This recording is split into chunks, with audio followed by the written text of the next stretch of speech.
Good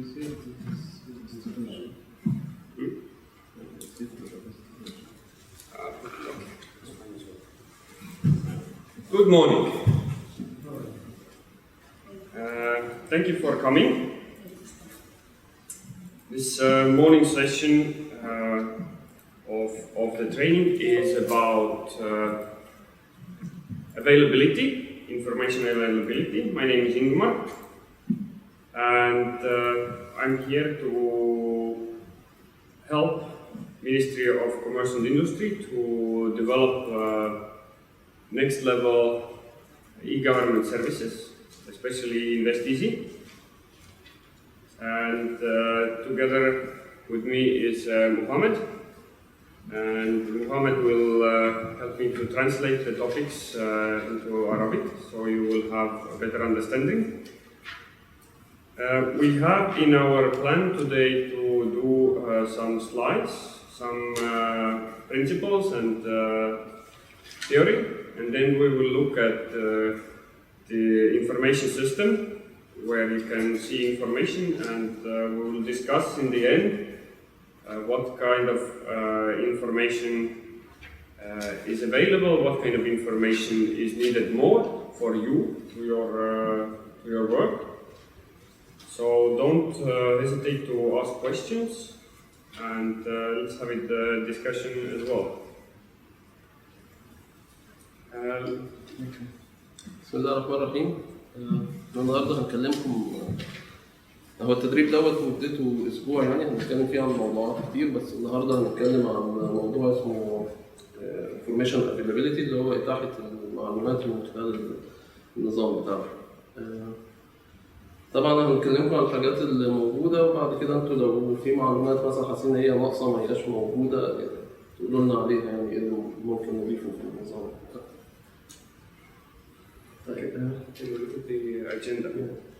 ديت اللي احنا شايفينه دلوقتي ده الاجنده بتاعت التدريب بتاعنا. هو هيبقى 5 ايام. اليوم الاول هنتكلم قبل اليوم الاول مواعيد التدريب هتبقى من 8 ل 11، وبعد كده في من 12 ل 3. بس هي اعاده، يعني هنعيد نفس الكلام اللي قلناه. المده 3 ساعات، وبيتعاد بيبتدي الساعه 8 وبيتعاد تاني الساعه 12. أول يوم هنتكلم عن حاجة اسمها إتاحة المعلومات، اللي هو الموضوع بتاع النهاردة. وتاني يوم هنتكلم عن إنشاء السجل التجاري. واليوم الثالث هنتكلم عن تحديث بيانات السجل التجاري. واليوم الرابع هنتكلم عن التقارير السنوية. وبعد كده هنتكلم في اليوم الخامس هنتكلم عن التراخيص. So we'll have 2 sessions in the morning and afternoon, starting from 12. It's the same topic. So if one of those topics that you see on the agenda is interesting to you, you can choose whether you participate in the morning session or afternoon session, with whatever fits best for your needs. ممكن تحضروا، يعني لو في حاجة شايفين الموضوع مهم بالنسبة لكم فممكن تحضروا في أي وقت، سواء في الموعد الأولاني أو الثاني. طيب نتكلم أول حاجة عن رؤية التحول.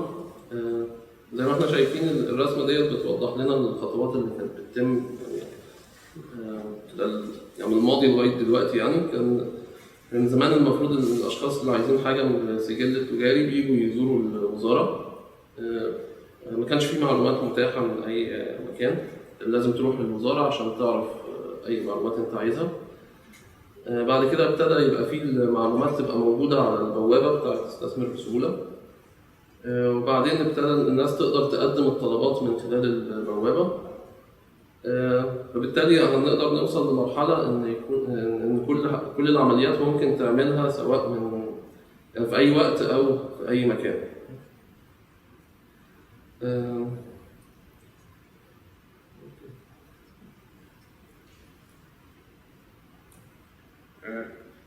In the beginning, when we started this project, we saw very many papers moving around, and we saw that it's possible to optimize the processes, and we are always looking from the eyes of the investor. What's best for the investor? How does the investor or the businessman want to do their business, and how the government can help the investor to to do the business better. So spend less time in the government office is better than sitting around and waiting for the service. So this way we were redesigning the services in a way that we'll have more online services and less paper moving around. كان في البداية في أول مشروع كان في أوراق كتير بتستخدم عشان لما الشخص بيجي يقدم طلباته كده. فاحنا برضو الهدف من المشروع إن احنا نقدر نقلل الأوراق المستخدمة ونقدر نسهل على المستثمر طريقة تعامله مع الوزارة بحيث إن هو يقدر برضو يقدم خدمات أونلاين من غير ما يجي للوزارة. So the vision in the beginning, we saw that we have very many people, investors sitting around, and the time is money. And according to the vision, after we have implemented the new electronic services, online services, eventually there is no need to come to the front office anymore to Mosi. You can use all those services online. And we are using this best practice from Estonia, where I'm from. And from Estonia, we have done the same thing years ago, and the result is that we don't have any more people in the front office. As you can see from the picture, the front office is empty. Only 1-2 people per day. So that's good for the investors, meaning that I can use the services wherever I want to. هو الهدف من ان احنا نحقق ان احنا نخلي المستثمرين يقدروا يقدموا كل طلباتهم اونلاين وبالتالي مش محدش هيبقى محتاج يجي الوزاره بعد كده. والتجربه ديت يعني اتعملت في استونيا حاليا. هم مفيش حد بيجي اللي هي مكتب خدمه المستثمرين غير في حالات نادره جدا. فهو ده الهدف اللي احنا برضه عايزين نحققه في عمان. المستثمرين يقدروا يقدموا كل طلباتهم اونلاين وما يبقاش في احتياج ان هم يجوا لمكاتب خدمه المستثمرين ويتعاملوا مع الوزاره. ممكن ان هم يتعاملوا اونلاين من خلال الموقع.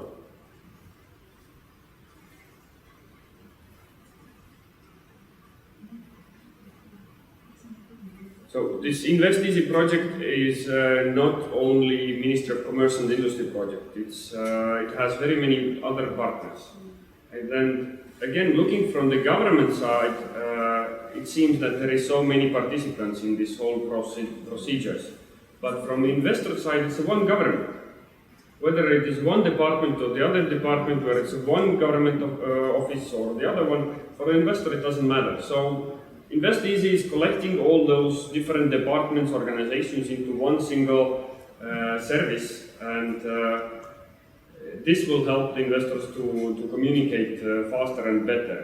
And this one-stop shop, or Invest Easy, has many partners, and on time these other partners will connect to it even more and more.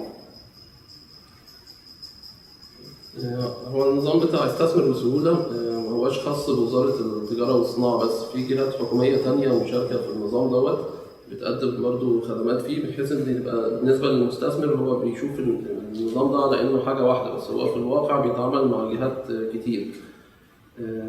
وفي جهات يعني حاليا في مجموعة من الجهات مشاركة في النظام وفي المستقبل هيبقى في جهات تانية هتخش برضه في النظام بحيث ان احنا نخلي يعني المستثمر ما يتعاملش مع كل جهة لوحديها. هو بيتعامل معاهم كلهم على ان هم حاجة واحدة من خلال النظام بتاع استثمر بسهولة.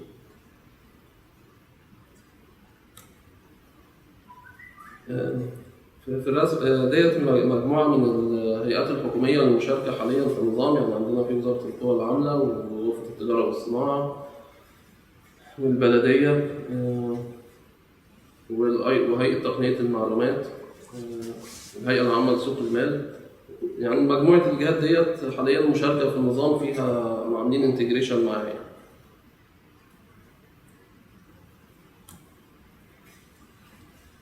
So according to this vision that we put together in the beginning with the Ministry of Commerce and Industry, this next slide will explain quite well how we're planning to do and how we were planning to do it. Meaning that the company registration, which is the first part in this process of becoming an entrepreneur or starting your business. And this should be very easy. So already today we can do online business. You can start a new business online with your national ID card, and it only takes sometimes 15 minutes to do it, even less. We have records on 3 or 4 minutes as well. So it's quite easy to register now your company. We have separated the licenses, meaning that after you already have the company, you can apply also for the licenses.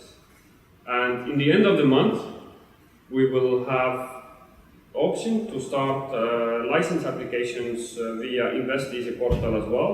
We will talk about this licensing changes in the end of this week, in the last session on Thursday. And we will explain how to apply for online licenses.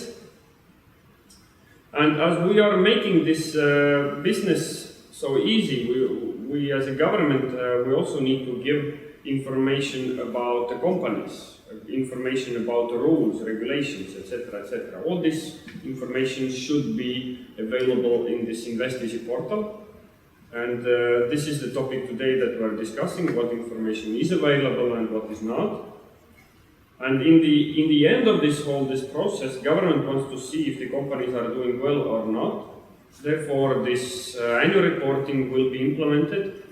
And on Wednesday, we will talk about annual reporting for companies. What does it mean? How it's done? What are the rules?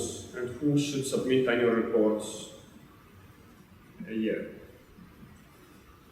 طيب الرسمة ديت بتوضح لنا الإجراءات اللي بتتم في السجل التجاري. يعني دلوقتي احنا عندنا أول حاجة الأشخاص بيعملوها إن هم بيعملوا فتح السجل التجاري. حاليا بتقدر ممكن تقدم على سجل تجاري وتحصل عليه في خلال 15 دقيقة أو أقل في حالة إن أنت قدمت أونلاين. في بعض الحالات يعني ما بتحتاجش، الطلب بتاعك مش بيحتاج إن هو المحققين يتحققوا منه، فبيتعمل على طول يعني. بس لازم يكون عندك في الحالة ديت البطاقة بتاعتك تكون متفعلة بالنظام اللي هو الBKI دوت، بحيث إن أنت تقدر تلوجن على الموقع باستخدام البطاقة وتقدر تعمل توقيع إلكتروني وتنشئ السجل التجاري بتاعك. عندنا حاليا في مجموعة من الأنشطة اللي هم 76 نشاط مش محتاجين ترخيص. ممكن لو كنت أنت بتعمل الأنشطة ديت ممكن تبتدي العمل بتاعك على طول. بعد كده ممكن تقدم على التراخيص برضو اونلاين من خلال الموقع. تقدر تقدم على التراخيص اللي انت عايزها. بالنسبه للتراخيص ديت هنتكلم عليها بالتفصيل يوم الخميس. برضو عشان تقدر يعني الموضوع بتاع تجديد السجل التجاري ده مش هيبقى موجود، هيبقى موجود بداله ان انت بتقدر تقدم تقارير سنويه، بحيث ان يبقى في معلومات متاحه عن مدى الاداء بتاع الشركه بتاعتك، يبقى متاح في الموقع يعني. فانت بتقدر تقدم التقارير السنويه ديت كل سنه، بحيث ان انت لما بتقدمها السجل التجاري بتاعك بيتجدد. واحنا هنتكلم عن موضوع التقرير السنوي ده يوم الاربعاء ان شاء الله. بس ده بالنسبه للموضوع ده. So in addition to those online services that we are going to show you as well, in addition to that, we have also improved the service levels in front offices, in human-to-human communication, meaning that it's not only mostly one-stop shop or front offices in the regional offices that offer this kind of service. We are also improved the service in Sanad offices, and also lawyers are taking some of the services for themselves, so you can also get this government service via lawyers. And the lawyers will help you to submit the applications, fill in this information to the system, and therefore the service levels will be improved.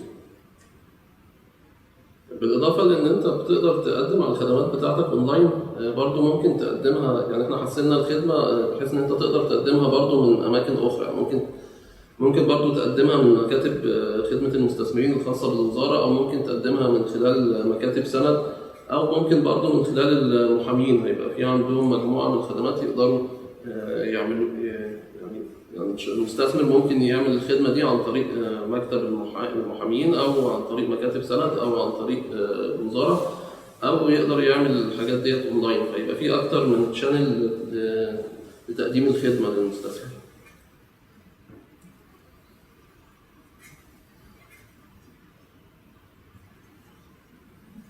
So this vision of InvestEasy and the business register is that the business register is one of the government foundation, meaning that these legal entities that are registered, they are registered in one place, and the business register is one central place where all the government authorities and also all the private authorities that need information will get this information.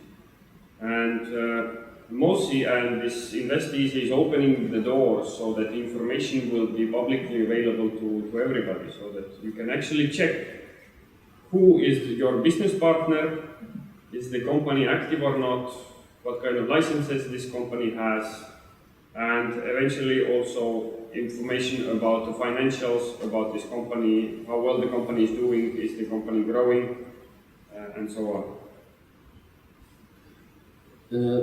السجل التجاري في النظام الجديد هيسمح بإتاحة المعلومات لجهات كتير. يعني ممكن في جهات حكومية تقدر تدخل على السجل التجاري وتعرف بيانات عن الشركة وعن المستثمرين اللي فيها وعن الأداء بتاع الشركة وعن حالتها المالية بعد ما نعمل التقارير السنوية ديت. فتقدر تعرف برضو بيانات عن التراخيص اللي عند الشركة ديت وكده. فالنظام هيسمح بتنقل، يعني زي ما نقول تنقل المعلومات بشفافية ما بين من الجهات اللي هي محتاجة المعلومات ديت. ممكن الجهات الحكومية أو البنوك أو المحامين يقدروا يعرفوا معلومات عن الشركة من خلال الموقع بتاع InvestEasy.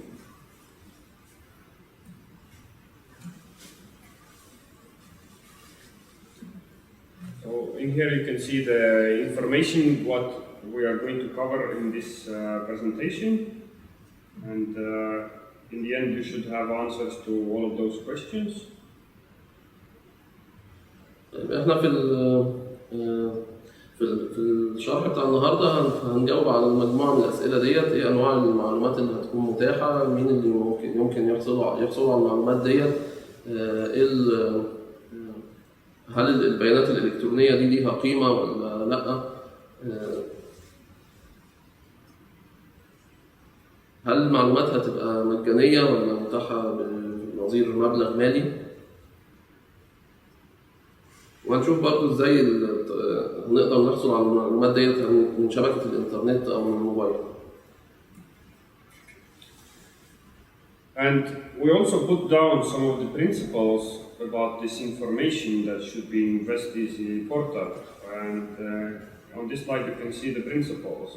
And the most important which you need to know is that information has a power only when it is up to date. So if the business register information is not up to date, it doesn't have much value.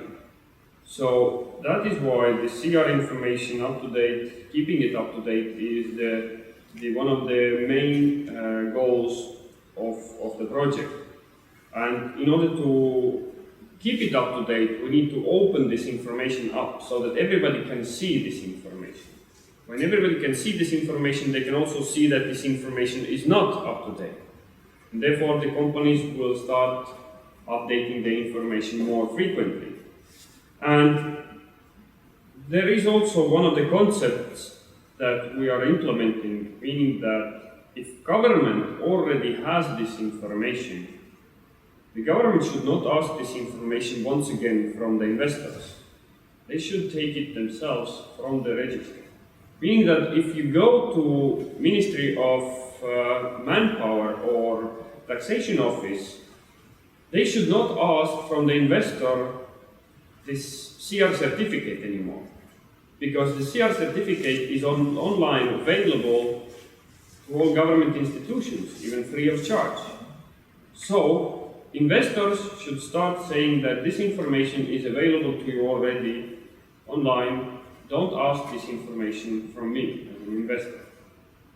So this is one of the main principles that we're trying to implement during this project. So the investors have less burden in submitting different documents, different papers to different government institutions. الشاشة اللي قدامكم ديت بتعرض لنا المبادئ إتاحة المعلومات من خلال السجل التجاري. فهي في مجموعة من المبادئ دي مكتوبة قدامكم، زي البيانات تكون متاحة للجمهور من خلال الإنترنت. بالنسبة للجهات الحكومية هتبقى البيانات دي متاحة مجانا. ممكن المستثمر يقدر يشوف بياناته من السجل التجاري. أهم حاجة في الموضوع دوت إن يعني البيانات إتاحتها مش هتكون مفيدة قوي في حالة إن هي مش محدثة. فدايما المفروض إن المستثمر يعدل البيانات بتاعته ويخليها أب تو ديت.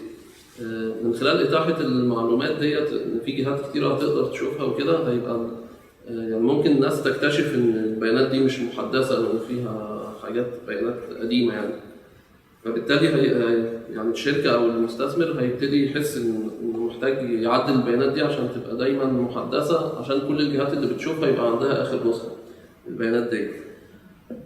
هينتج عن كده إن الجهات الحكومية اللي بتعوز اللي هي بتطلب من المستثمرين مثلاً شهادات السجل التجاري والحاجات ديت مش هتطلب بعد كده. يعني المفروض بعد كده الجهات الحكومية ديت هيبقى ليها تقدر تدخل على النظام وتجيب بيانات السجل التجاري كلها بتاعة المستثمر، من غير الحاجة إلى المستثمر يجيب معاه شهادة البيانات بتاعة السجل التجاري بتاعه ويقدمها. بالتالي هنقلل العبء على المستثمرين بإن إحنا هنقلل الوثائق اللي بتطلب منهم لما يروحوا جهات حكومية تانية.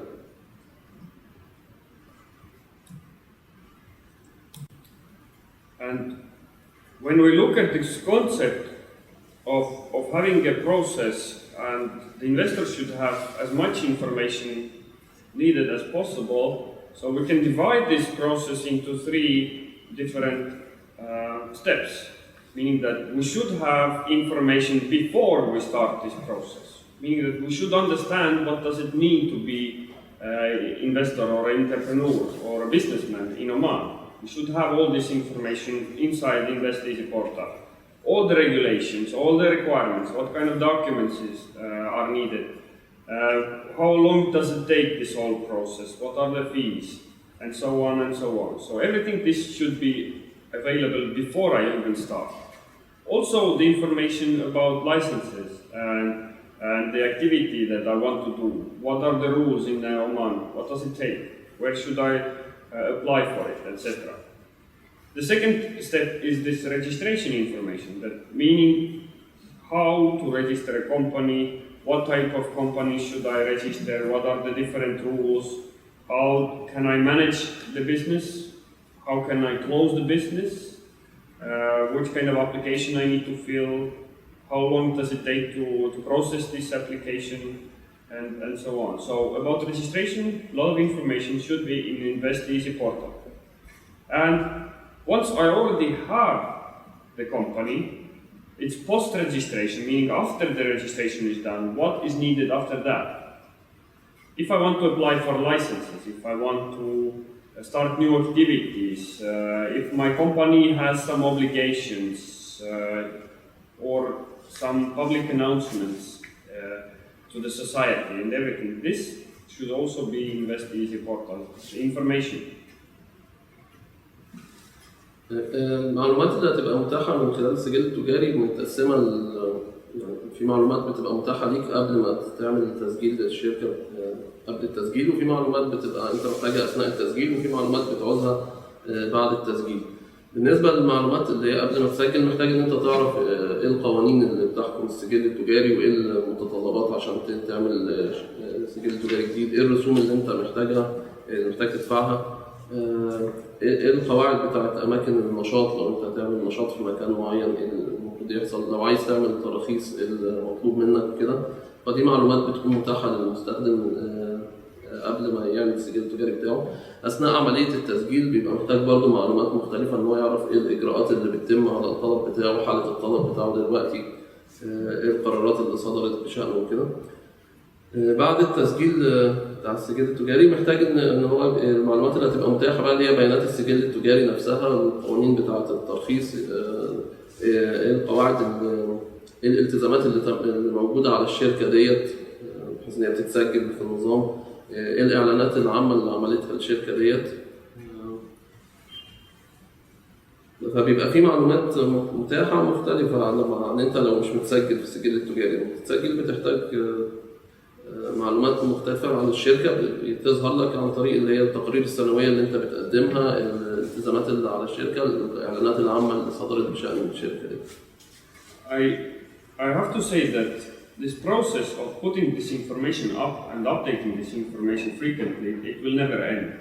Meaning that there is always something missing. There is always somebody who wants to get more information. So it's up to the users to say what information is actually needed and can they find this information, etc.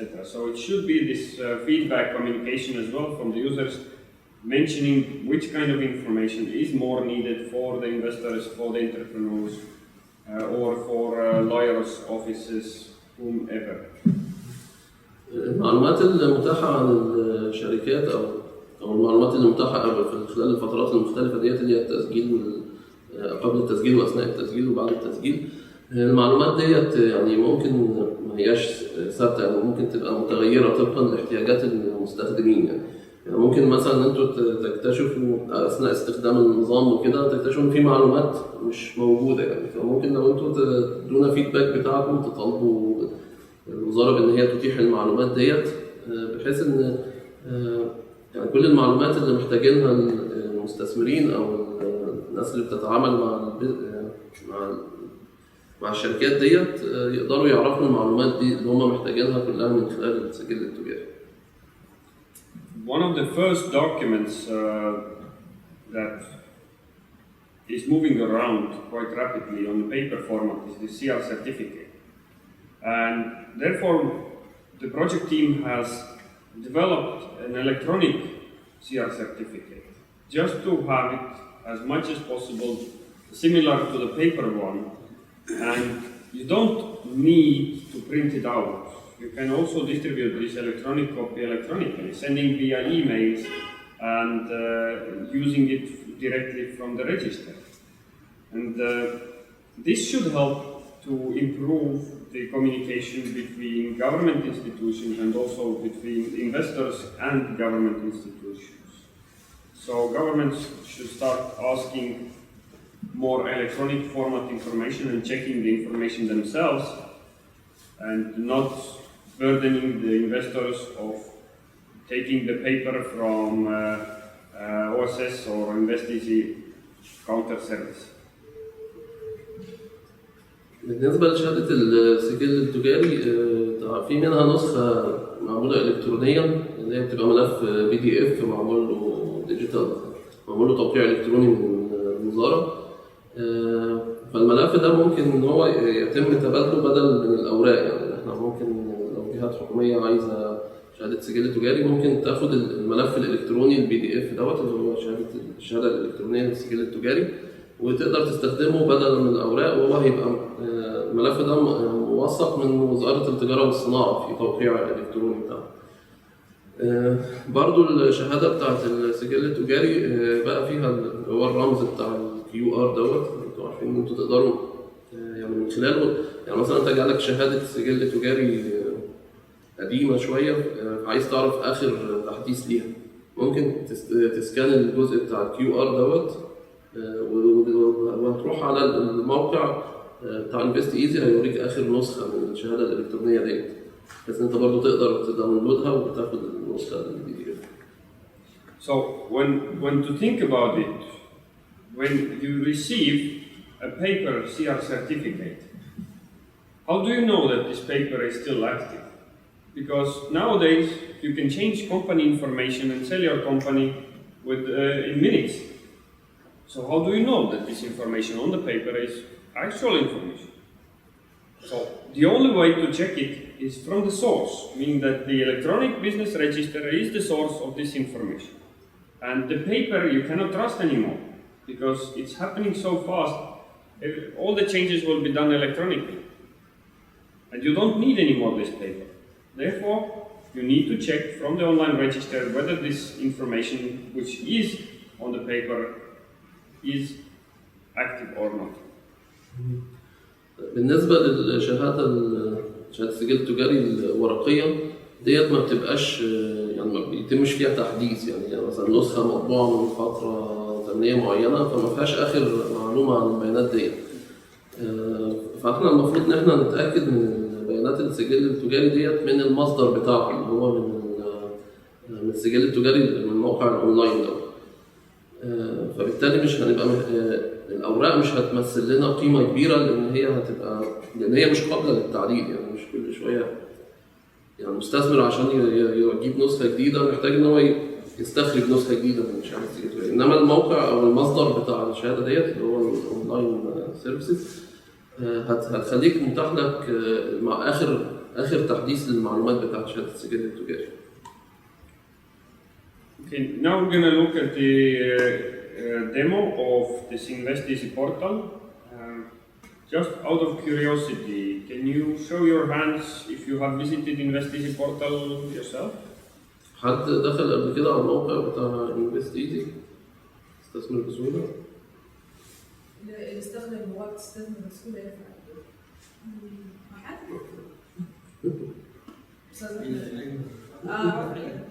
Okay, you have. Okay, that's good. So let's go over those informations that we have in this InvestEasy portal, so you'll know better because it's currently changing quite a lot.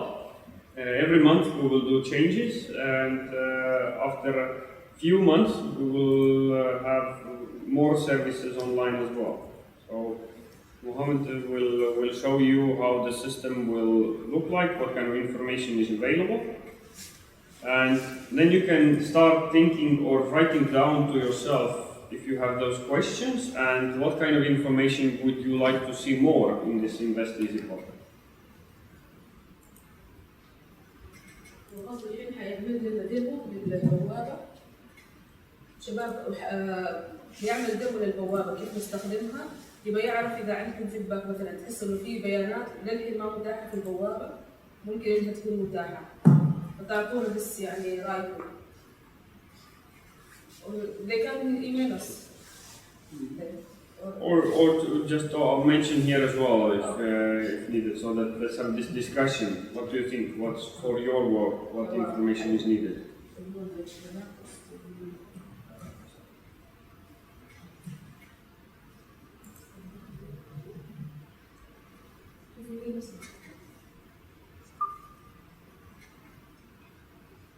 So, also, how many of you have activated your ID cards?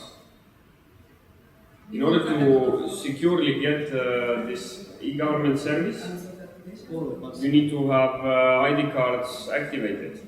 All of us, we are using it because we are working on it. The first of when you are coming, we are registered ourselves.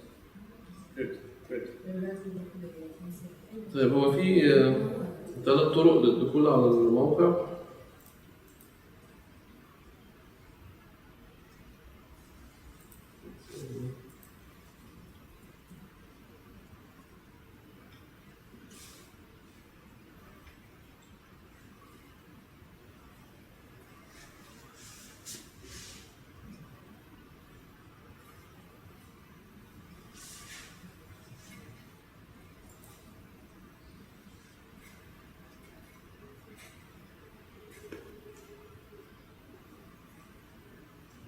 لما تيجي تعمل تسجيل الدخول بيجي لك ال3 طرق للدخول على النظام.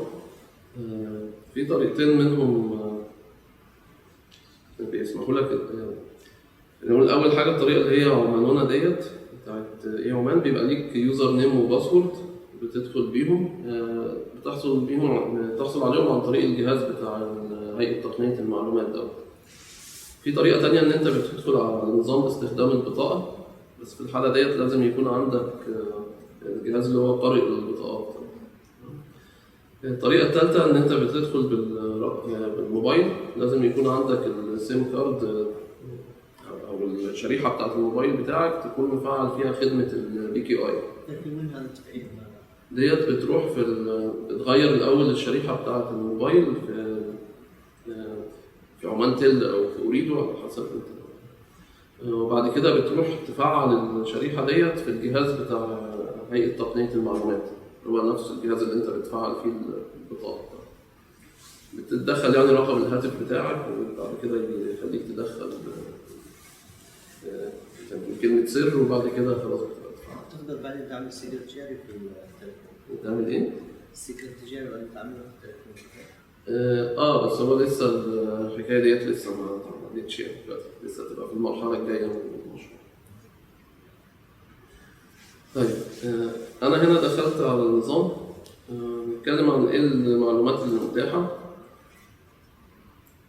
طيب ممكن اول حاجه ان انت تقدر تشوف ايه القوانين الخاصه بالسجل التجاري، هتلاقيها في المركز الاعلامي الجريده الرسميه. هنا بيجي القطاعات اللي عندنا، ولما تدخل كل قطاع مثلا قطاع تجاري بتلاقي ايه القوانين اللي صدرت في الموضوع ده. مثلا هنا مكاتب الاستشارات الهندسيه والقوانين بتاعتها، الوكالات التجاريه والقوانين بتاعتها، المؤلف والحقوق، استثمار راس المال الاجنبي. لما بتدوس على واحد منهم بيفتح لك ملف PDF فيه القانون ده.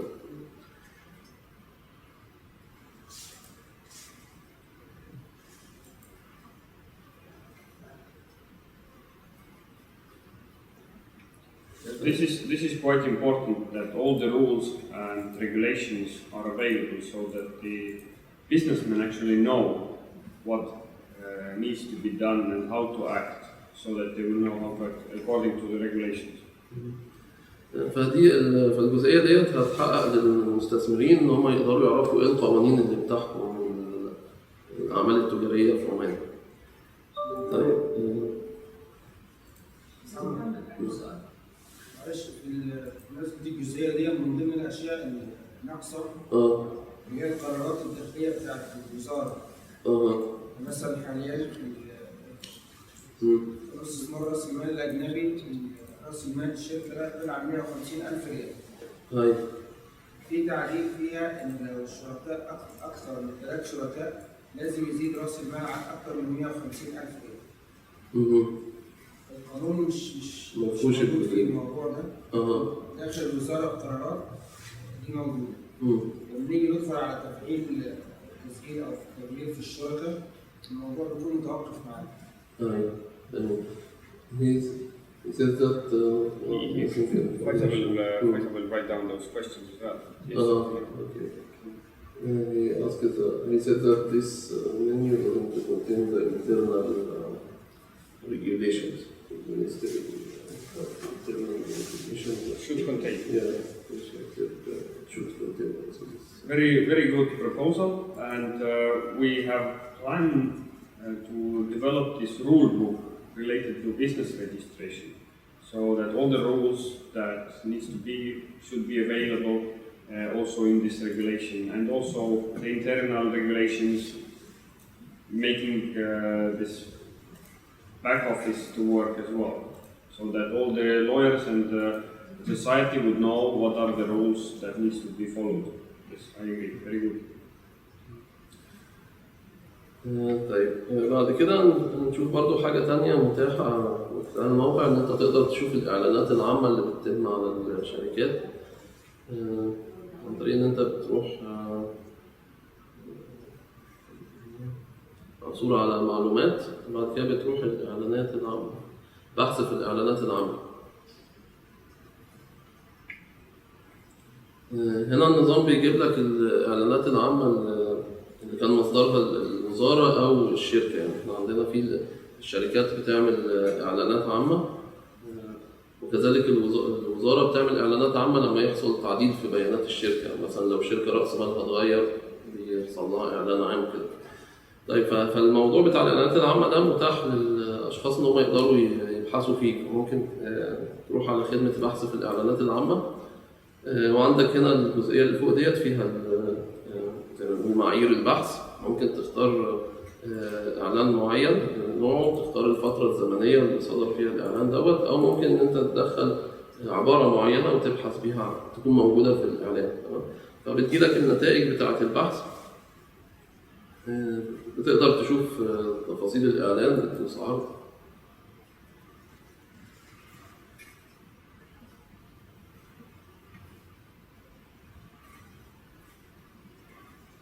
فبيجي لك الإعلان، ولو كان معاه مستندات مرفقة بتقدر تعمل لها داونلود يعني وتشوفها.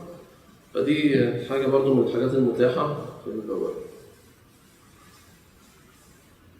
طيب في عندنا برضو البحث عن الأسماء التجارية. البدء في عمل تجاري في حاجة اسمها توفر الاسم التجاري. الخدمة ديت بتسمح لك إن أنت تكتب اسم معين وتشوف هل ممكن تقدر تستخدمه في شركة ولا تستخدمه يعني كاسم تجاري للشركة بتاعتك ولا لأ.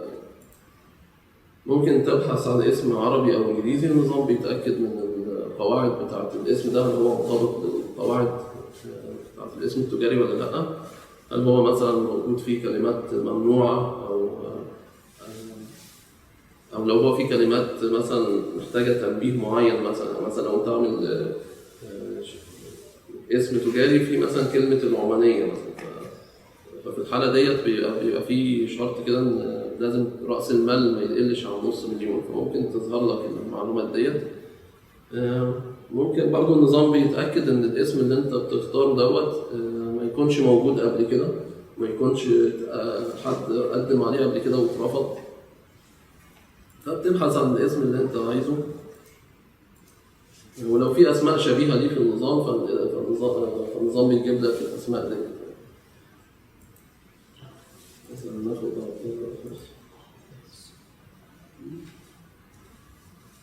ممكن تكتب الاسم بالعربي أو بالإنجليزي.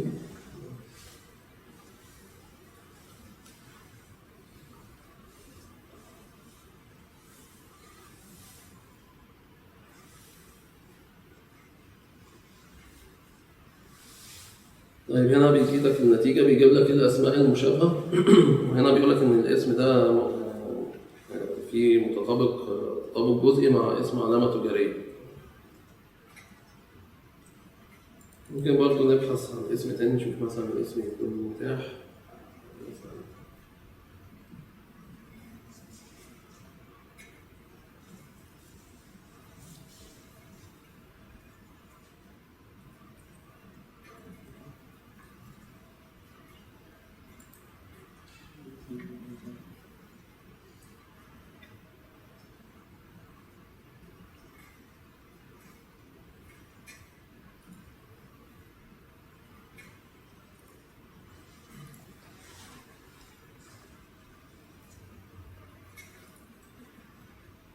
طيب عن طريق البحث دوت بتقدر تعرف هل الاسم، لو الاسم ده متاح النظام هيكتب لك ان الاسم ده متاح للاستخدام.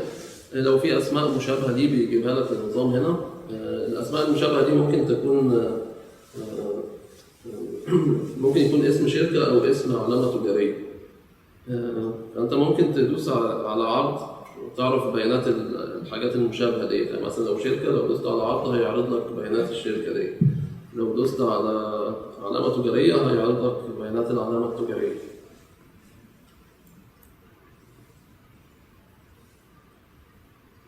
مثلا دي علامة تجارية فبيجيب لنا البيانات بتاعتها. لو كده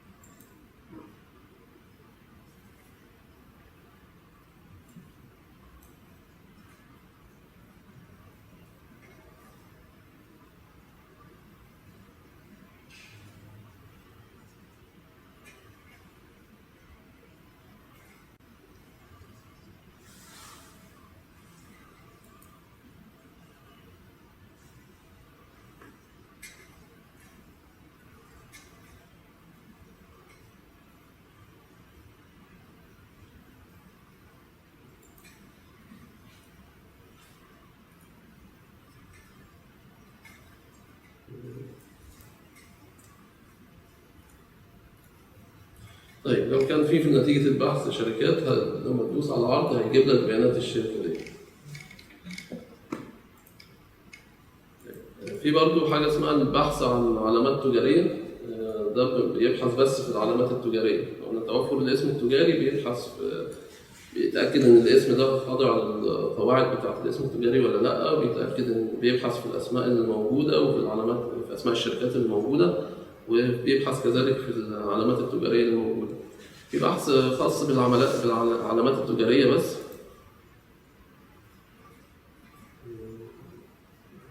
اللي هو اسمه تحقق من توفر العلامة التجارية. بتكتب فيه هنا اسم العلامة التجارية وبعد كده النظام بيجيب لك نتيجة البحث. مثلا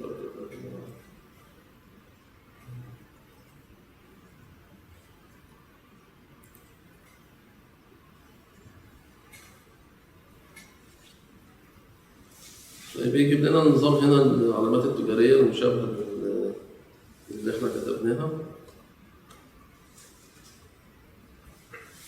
تقدر تشوف العلامة التجارية دي، تقدر تشوف بياناتها.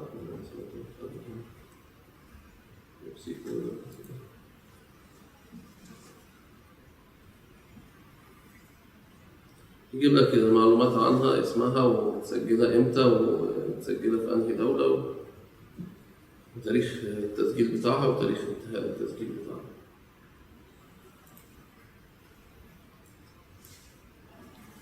في برضه حاجة إن أنت بتقدر تطلب شهادات السجل التجاري. يعني في عندنا حاجة اسمها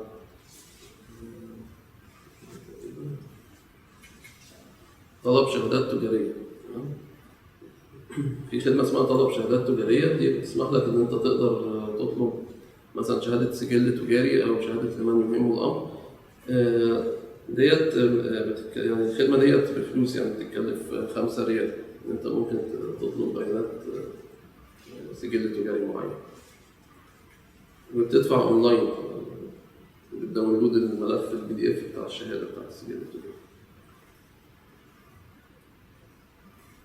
في برضو عندنا في حاجة اسمها البحث عن الشركات أو بحث السجل التجاري.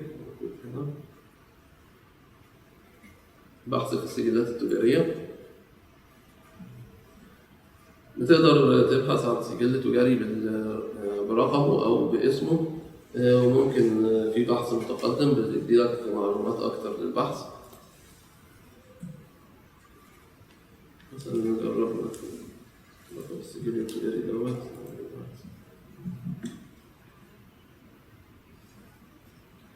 هنا بيجيب لنا نتائج البحث. وطبعا لو انت كتبت اسم مثلا هيجيب لك الاسم اللي بيحتوي على الكلمات اللي انت كتبتها في البحث. بس احنا هنا حددنا رقم سجل تجاري معين فجت لنا شركة واحدة. بتقدر تشوف حالتها وتقدر تشوف بياناتها عن طريق انك تدوس على عرض. بيجي لك هنا البيانات بتاعت الشركة الأساسية وبيانات التسجيل والشكل القانوني والعنوان ومعلومات الاتصال ورأس المال والأنشطة والمستثمرون والمفوضون بالتوقيع في الشركة دي.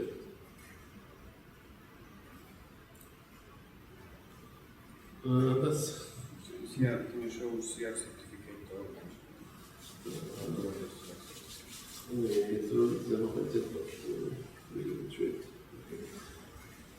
تعالوا هنجرب في المثال بتاع اللي هو طلب شهادة سجل تجاري.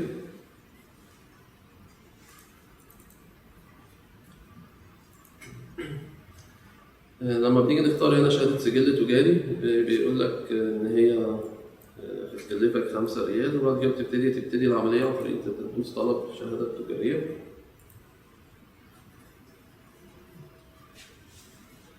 بيقول لك عايز شهادة تجارية لأنهي شركات، فبتختار الشركات اللي أنت عايز لها شهادة تجارية، شهادة قصدي السجل التجاري. ممكن تبحث عن الشركة بالرقم السجل أو بالاسم. مثلا احنا هناخد رقم السجل، نقول له بحث. فجات الشركة بتاعتنا ديت، هقول له إن أنا عايز أختارها، أدوس فوق اختيارها. بتنزل هنا في الشركات اللي أنا اخترتها. نعم. بعد ما بحدد الشركات اللي أنا عايز لها شهادة سجل تجاري، أنا ممكن أعمل أكتر من، يعني ممكن أختار أكتر من شركة وأقول إن أنا عايز شهادات السجل التجاري بتاعها. إحنا هنختار هنا واحدة بس وبعد كده بندوس التالي. هنا بيقول لنا السعر يعني اللي إحنا هندفعه. إحنا أخدنا شهادة واحدة، شركة سجل تجاري واحد، فهي السعر 5 ريال، فبقى الإجمالي 5 ريال. تمام. بعد كده بندوس ادفع، بيفتح لنا بوابة الدفع الإلكتروني بتاعت ITL.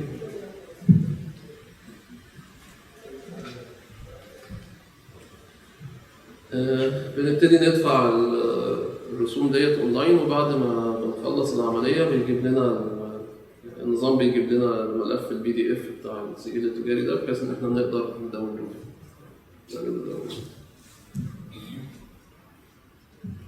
بس احنا مش هنشوف بقيه الخطوات يعني. الدفع على الخطوه اللي هي نسيت الدفع. في مثلا كارت من البطاقه زي بتاع البنك العماني العربي ما بنقبلهاش، لان هو محدد ان هو لازم ياخد 3 ارقام رقم السر. بطاقه مثلا زي البنك العماني العربي او بنك مسقط فيها 4 ارقام مش 3. لما بتيجي تدفع من الانترنت فلازم اجيب بطاقه فيها 3 ارقام، 3 ارقام سريه. يعني مش كل بطاقات البنك متاحه. ايوه. العربي ما فيه من 3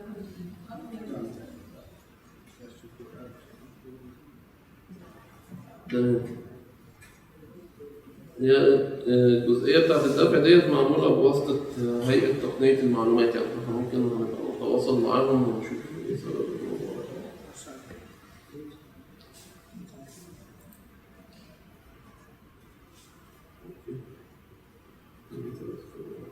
So the concept is that everybody can see their own information free of charge. And that if it's my company, it's my information. I can see it free. ممكن شركة سعودية شايفة قائمة الشركات لما في بحث بطاقات محتاج ايه؟ البحث في قائمة الشركات اللي هو البحث العادي بدون لوجين صح؟ في بحث يعني ممكن تعمل بحث وانت عامل لوجن او انت مش عامل لوجن. لو انت مش عامل المتقدم يحتاج لوجين. المتقدم محتاج لوجن بس مش لازم هذا الجزء عشان يعرف. طيب احنا عندنا البحث يعني بيعتمد على هل انت داخل على النظام ولا لا. لو انت مش داخل على النظام يعني ما دخلتش رقم البطاقه بتاعتك وكده، فبتقدر تستخدم بس البحث البسيط اللي هو برقم السجل وبالاسم، والبيانات اللي بتجيلك عن الشركه مش كل البيانات. يعني تعالوا ناخد مثال. احنا دلوقتي هنروح على الموقع ومش هنعمل عليه لوجن.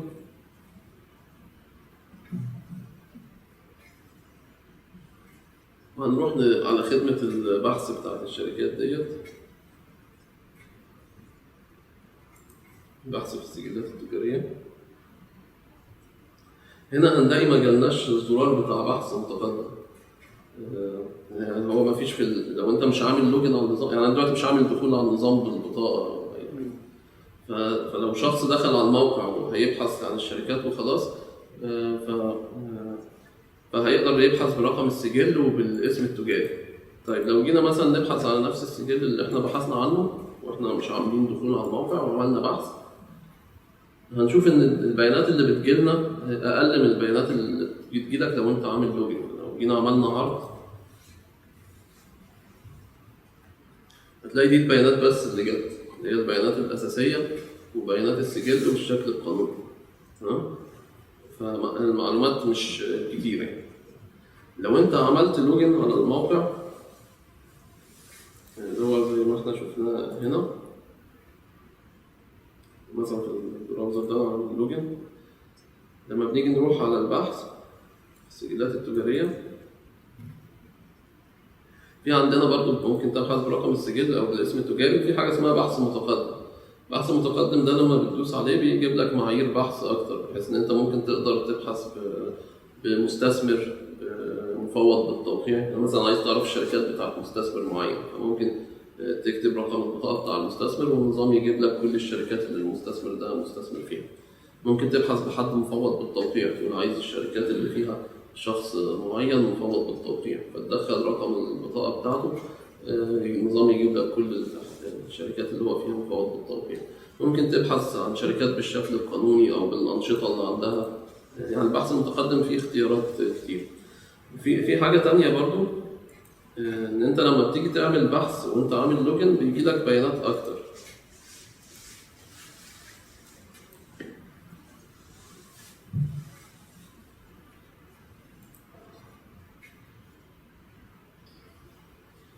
يعني هنا بحثنا عن السجل برضو بتاعنا، جالنا بيانات أساسية والشكل القانوني والعنوان ومعلومات الاقتصاد ورأس المال والأنشطة. يعني أغلب البيانات بتاعت الشركة ديت جات لنا. لكن ما اقدر اغير فيها صح؟ لا ما تقدرش تبحث بس. اللي بيقدر يغير فيها اللي هم المستثمرين أو المفوضين بالتوقيع بتوعهم، هم اللي يقدروا يدخلوا ويقدموا تعديل للشركة دي.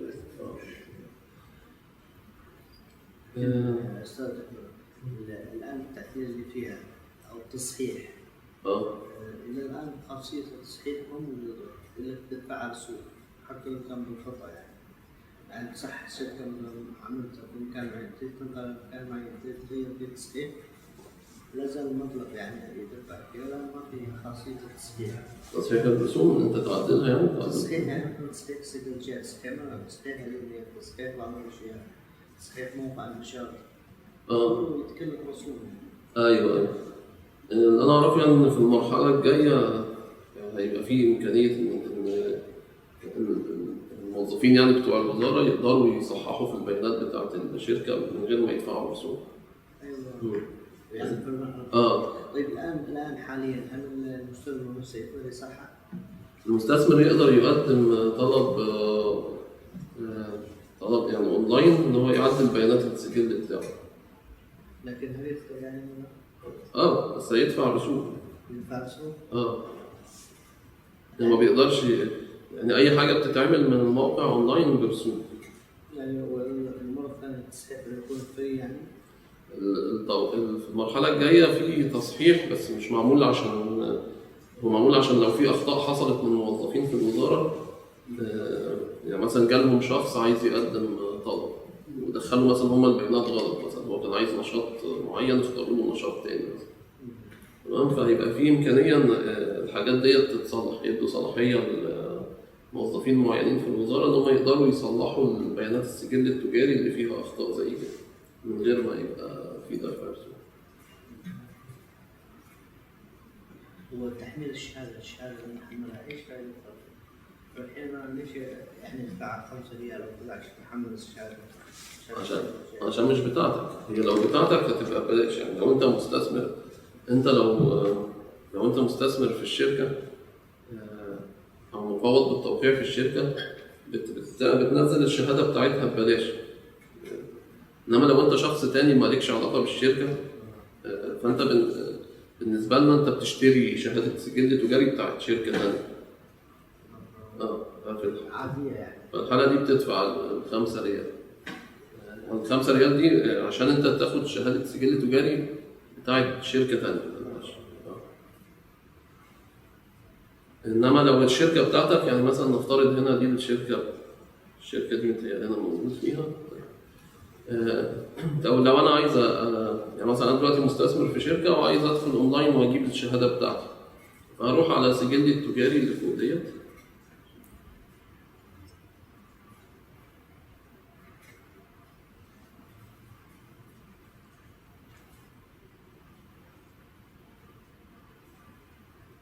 بتجيلي هنا شويه يعني ده السجل التجاري بتاعي اللي هو اسمه مستثمر بسهوله، الشركه يعني اسمها كده، ودي معلومات عنها. احد الحاجات اللي موجوده هي شهاده السجل التجاري. لما انا بدوس عليها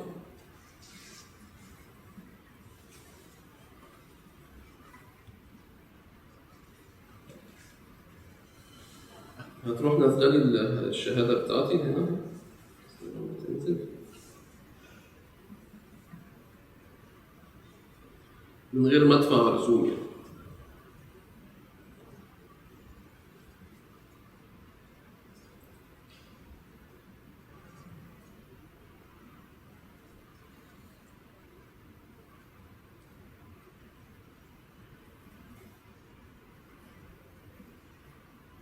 خلاص كده نزلت، فبقدر اخد الملف بتاعها وافتحه.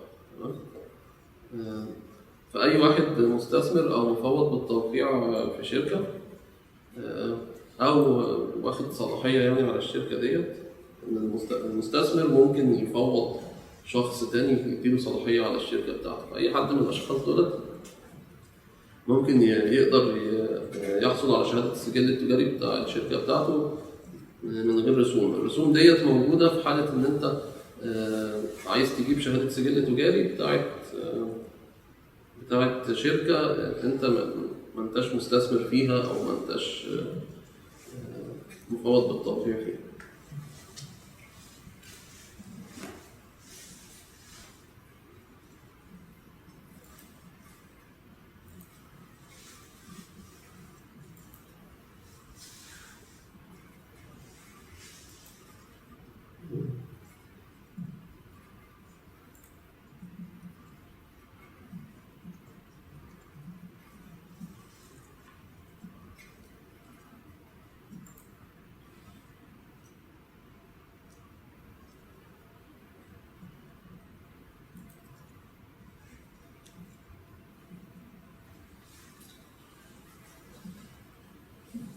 طيب في عندنا هنا الصفحة ديت بتتكلم عن بعض الصلاحيات. الشخص اللي هو مش عامل لوجن بيقدر يشوف بيانات الشركة، بيشوف منها الثلاث أجزاء اللي هما شفناهم الأولانيين دولت. ممكن برضو يستخدم الخدمة بتاعت البحث عن اسم تجاري، وممكن يقدر برضو يتابع حالات الطلبات بتاعته عن طريق إن هو يدخل رقم الطلب. ما شفناهاش دي، ممكن أوريها لكم برضو. في عندنا خدمة اسمها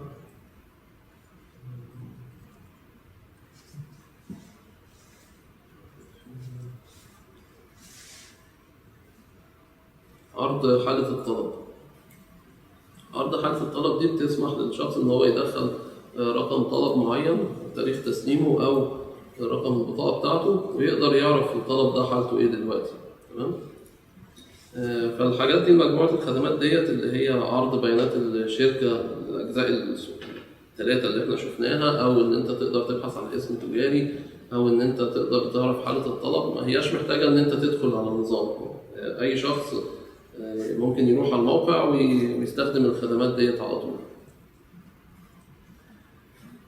في خدمات تانية متاحة للجهات الحكومية إن هم بيقدروا يوصلوا للبيانات بتاعة السجل التجاري كلها من خلال حاجة اسمها ويب سيرفيس. يعني الأنظمة بتقدر تتكامل مع بعضيها. مثلا لو في جهة تانية عندها نظام محتاج يعرف بيانات سجل تجاري، فعن طريق النظام ده بيكلم النظام بتاعنا. يعني مش بالضرورة يعني إن هم يدخلوا على الموقع ويقعدوا يعملوا بحث، ممكن الأنظمة تكلم بعضيها وتجيب البيانات دي. فالجهات الحكومية ممكن تتكامل بالطريقة دي. في عندنا برضو أي شخص يقدر يشوف الحاجات بتاعته كلها متاحة ليه ببلاش. القطاع الخاص برضو ممكن يعمل انتجريشن برضو. يعني النظام لو في شركة قطاع خاص عايزة تتكامل مع نظام السجل التجاري ده، فممكن يستخدموا برضو حاجة اسمها ويب سيرفيسز أو ويب اي بي ايز، بحيث إن الأنظمة تقدر تكلم بعضيها. يعني.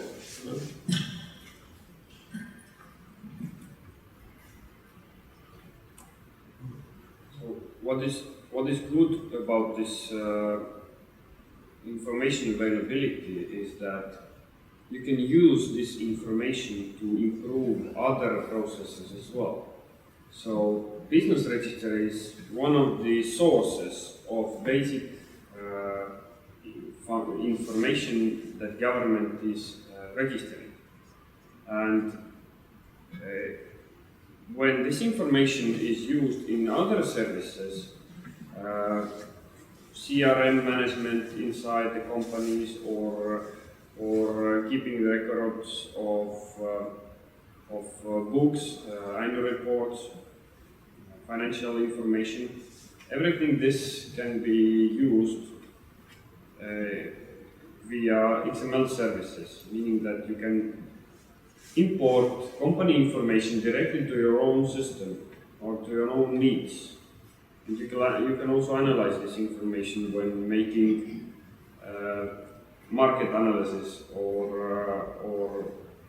checking the competitors or whatever you need in order to do your business.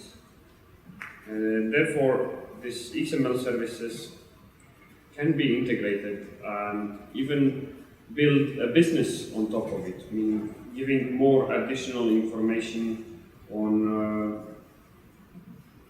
on this basic information that the government is offering.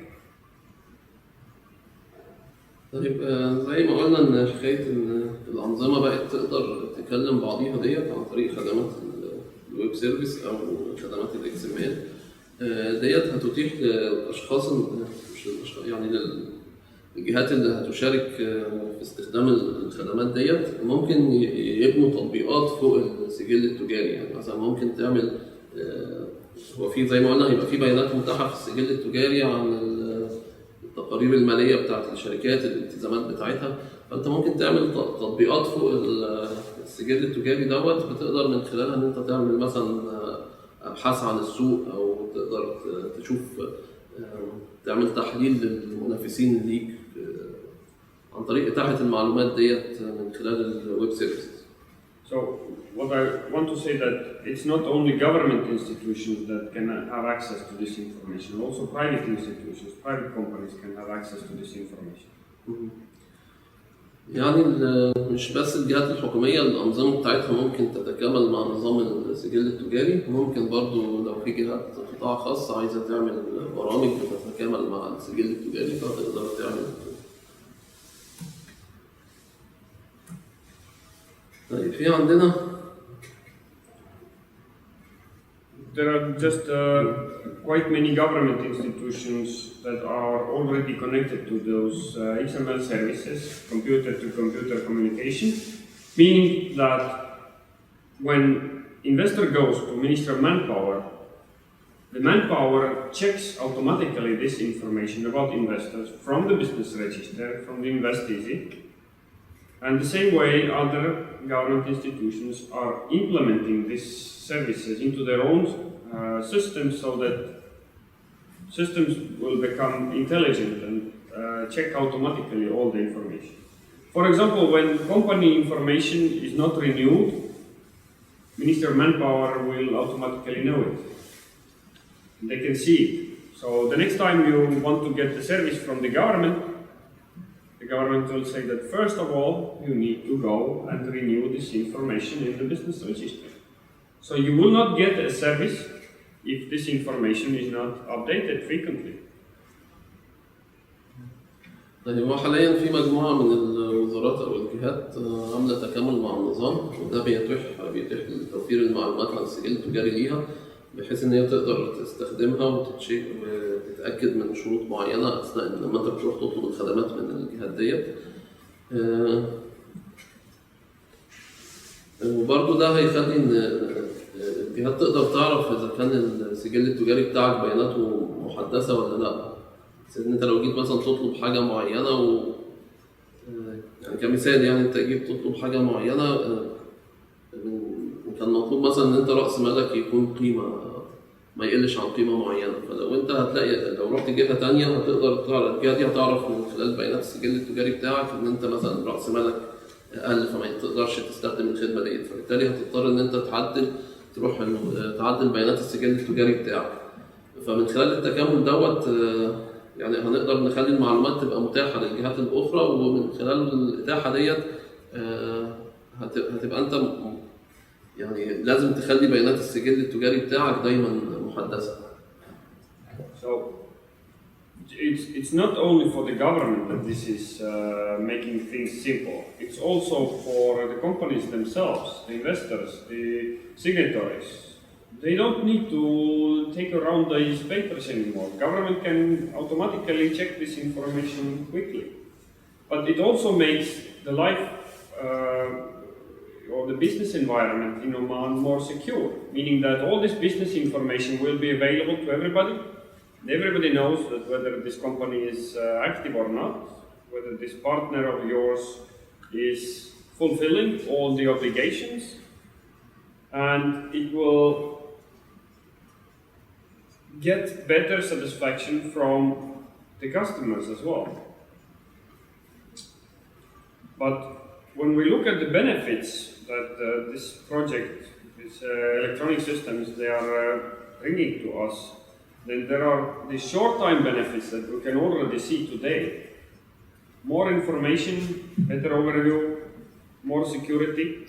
But in the long run, these electronic services are also enabling us to reduce the costs and improve the overall data quality that we have. And of course, the service for the investors.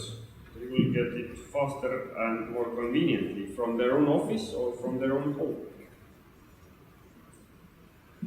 طيب الفوائد اللي هتنتج عن موضوع ان المعلومات ديت هتبقى متاحة ان هي هتخلي فيه موضوع الشفافية دوت والكفاءة.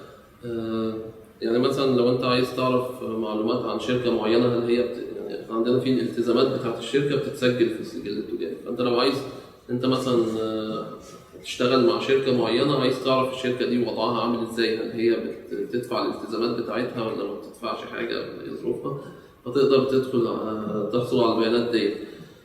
ممكن تعرف برضو بيانات المستثمرين بتوع الشركة. فيبقى عندك حاجة مش شفافية بتسمح لك إن أنت يعني هتخلي إن أنت تقدر تثق، تشوف الشركة اللي أنت هتتعامل معاها دي تقدر تثق فيها ولا لأ. فده هيؤدي إلى إن هنحسن رضا العملاء بتوعنا اللي هم المستثمرين واللي جايين يستثمروا مثلا، هم يقدروا يشوفوا بيانات الشركات ديت هيتعاملوا معاها، أو يقدروا يشوفوا بيانات اللي هي خاصة بالقوانين والحاجات دي. طيب في حاجات هتحصل يعني تأثيرها بيجي على طول يعني، وفي حاجات تأثيرها محتاج وقت عشان يعني في خلال مع الزمن هتبتدي البيانات اللي موجودة في السجل التجاري تبقى محدثة وتبقى يعني آخر إصدار، فده هيحسن من جودة البيانات اللي موجودة في السجل التجاري. في حاجات برضو هتحسن يعني هنقلل نسبة مصاريف معينة بتتصرف حاليا. يعني مثلا عندنا هنقلل نسبة الصيانة ديت 50%، بس ده في خلال من 5 إلى 7 سنوات. يعني فدي يعني فوائد اللي هتحصل نتيجة إن إحنا أتحنا المعلومات بتاعت السجل التجاري. بالنسبة للضرائب الفوائد المالية، هل تشوفها يعني تطلب الفوائد المالية؟ يعني في حاجة اسمها التقارير تطلب الآن هذه. طيب إذا ما حددت البيانات شو اللي بيصير؟ السجل التجاري بتاعك هيقف في خلال 6 شهور تقريبا، 6 شهور ولا سنة تقريبا. يعني أنت ليك 6 شهور، يعني كل سنة الموضوع بتاع تجديد السجل التجاري ده هيتلغي وهيستبدل بالموضوع اللي هو اسمه التقارير السنوية. التقارير السنوية ديت أنت كل سنة لازم تقدم التقارير السنوية. لو ما قدمتهاش إيه اللي هيحصل؟ قدامك 6 شهور ما قدمتهاش فيهم في خلال ال6 شهور، يعني لازم تقدمها. حصل إن أنت ما قدمتش الحاجات ديت في خلال 6 شهور، هنستنى عليك كمان 6 شهور، وبعد كده السجل التجاري بتاعك هيتلغي، هيبقى حالته مقلوبة على طول. هيتلغي؟ إيه؟ يلتقي على طول؟ يعني أنت يعني في خلال سنة لو ما قدمتش التقارير بتاعتك سجلك هيتلغي. ده اللي جاي. ممكن يركب فيه مثلا على سبيل المثال أعمال في الشركة، وإذا التقى معناته الأعمال كيف تصير؟ يعني ممكن يكون، يعني أنا مش متأكد من الإجراء اللي هيتبع بعد كده، بس متهيألي نشوف. when you don't submit the annual reports for more than a year, as I know that the CR will be cancelled. Yes. He said what will happen to the employees there. Yes, very good question. We will come back to this in the end of the week on Wednesday when we talk about annual reporting. But yes, the company signatories, they need to take care of all the obligations from different registers. And we also have a list of those obligations. And we're going to look at later on after this short video, so that when company have some obligations from the tax authority or manpower, all this information will be available in this InvestEasy portal. So the company themselves and other government institutions know about this information. But for cancellation? Before cancellation, the government is checking. After cancellation? No. They need to take care of it before. Yes, what if they reach the point of cancellation? They cannot reach to the point of cancellation before they take care of all the things. So we will start the cancellation procedure, but the company will not be cancelled before all the tax issues, manpower issues, and other issues will be taken care of. يعني هي الإلغاء ده مش هيتم غير لما الشركة تدفع كل الالتزامات اللي عليها.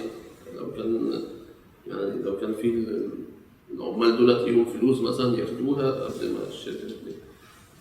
So this cancellation for annual for not submitting annual reports. Yes, we will start the process of being in cancellation, meaning that it will soon be cancelled.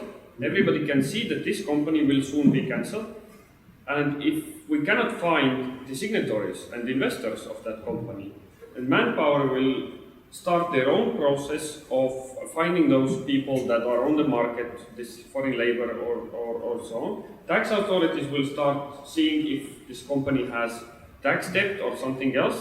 Maybe this company will go into bankruptcy because they have so many debts. But we need to close those open issues before we finally close this company. So that's why we have this obligation register that we'll look next as well in this presentation. But before we go to this video that I have here, or we have in this system, or this presentation, do you have any feedback? What kind of other information we should have in this portal, in the InvestEasy portal? What do you need, or what the investors need more? طيب هو زي ما قلنا في موضوع الإلغاء بتاع الشركة ده مش هتتلغي غير لما تدفع الالتزامات بتاعتها. في سؤال دلوقتي إيه اللي أنتوا شايفينه ناقص من المعلومات ممكن يضاف في الموقع بتاع استثمر بسهولة؟ حد في دماغه حاجة معينة؟ لا يعني ايش القسم اللي ممكن تساعد المستثمر ممكن يستفيد منها ويكون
We will find problem in the report, income statement like that. It's required in the new system, and it's a big problem for us for the company, for the investors here in the society, because they need the time to learn that. We are using business small like. You mean annual report? Yeah, annual report. I think it would be a problem in the society. And the persons they are looking for, they are persons, especially local persons. They are first without this is name, income statement, balance sheet. They are not have the no, it should be required. I agree. But I don't want to open this topic right now. Let's discuss this topic on Wednesday when we talk about annual reporting. Otherwise, we will mix those topics right now. We will only have the information that investors need.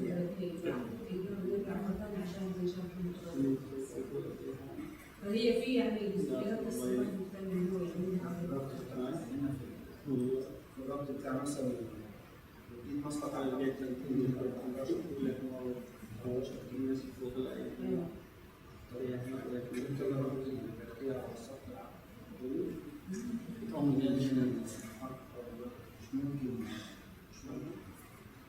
لازم هذا رسمي ورقي يعني أو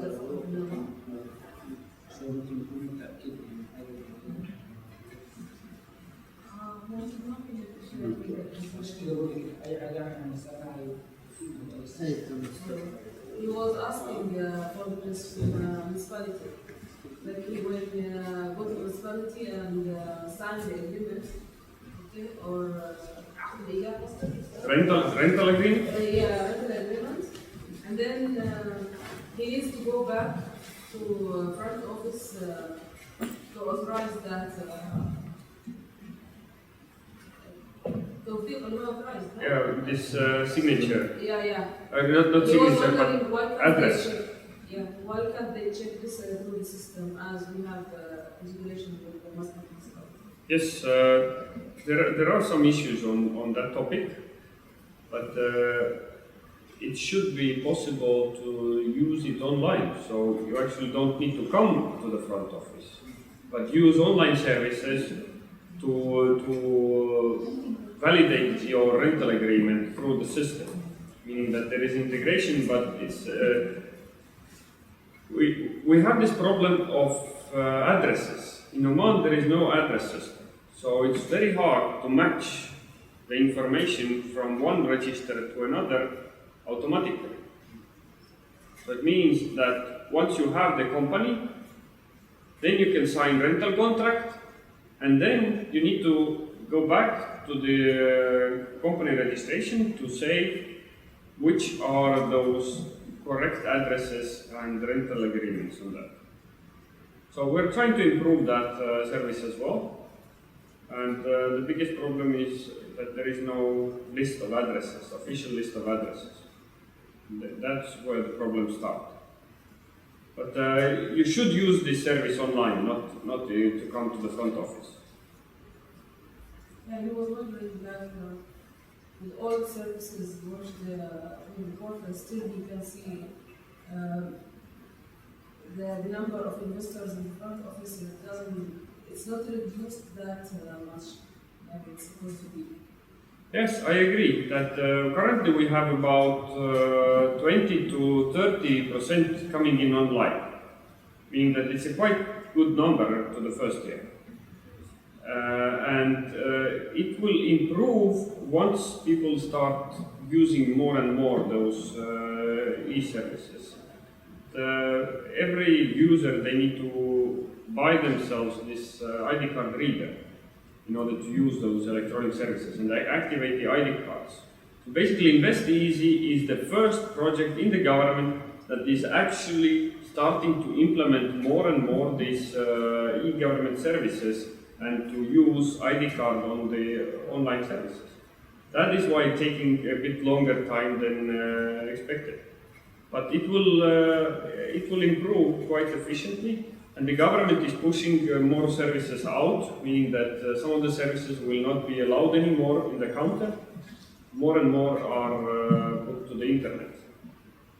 So it will take time, but within 1 or 2 years, I think the office will be different after that.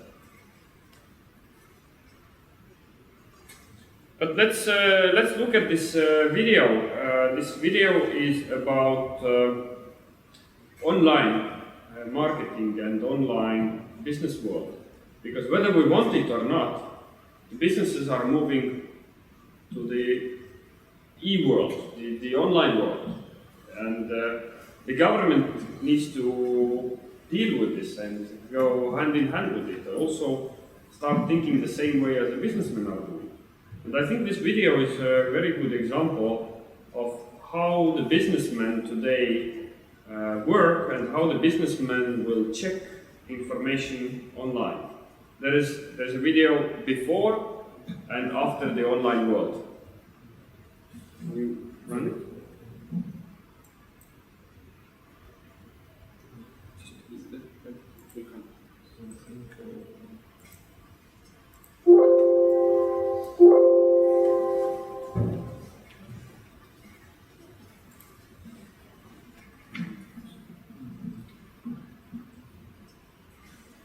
So the idea is that government is offering information that has really good quality, meaning that it's the one official source of company information. And whatever the companies are doing, they should check from the business register as well. As you could see from this video, nobody mentioned that you could check from the business register whether this company is actually live whether this company has good turnover. Well, it's American video, meaning that they don't have these registers like we have elsewhere. But in Oman, we're soon gonna have a very good business register where you can actually check how the company is doing and maybe even see what kind of obligations the company is not fulfilling, meaning that we can see that company has debt to the government, maybe there are some problems with this company. So we can get more and more information from the government, and we can also add this government information to this online community information, whether it is LinkedIn, Facebook, or whatever other sources, and we can build ourselves a good overview of these companies that we want to do business with. But government is a very good and reliable source of information. زي ما احنا شفنا في الفيديو دوت كان بيجيب لنا يعني مقارنة ما بين حالتين، حالة قبل ما يبقى فيه أنظمة أونلاين وحاجات كده، وبعد ما بقى فيه إنترنت والحاجات الأونلاين.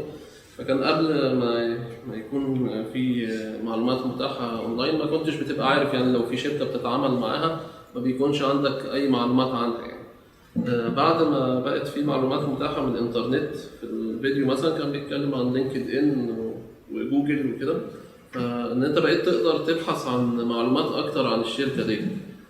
في الحالة بتاعتنا لما هيبقى بيانات السجل التجاري برضو متاحة، ده هيسمح لك إن أنت تقدر تعرف معلومات أكتر عن الشركة، أكتر من إن أنت مثلا ممكن تشوفها عن بياناتها في لينكد إن أو إن أنت تبحث عنها في جوجل. هتقدر تعرف الشركة ديت إيه الالتزامات اللي عليها بتدفعها ولا لأ، هتعرف التقارير المالية بتاعتها عاملة إزاي.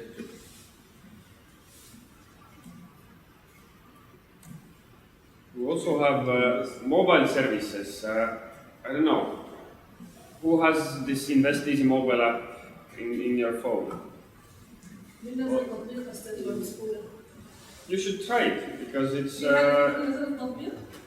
gives you quite a good information about the companies registered in Oman. So install it in your mobile phone as well, so you can get good information.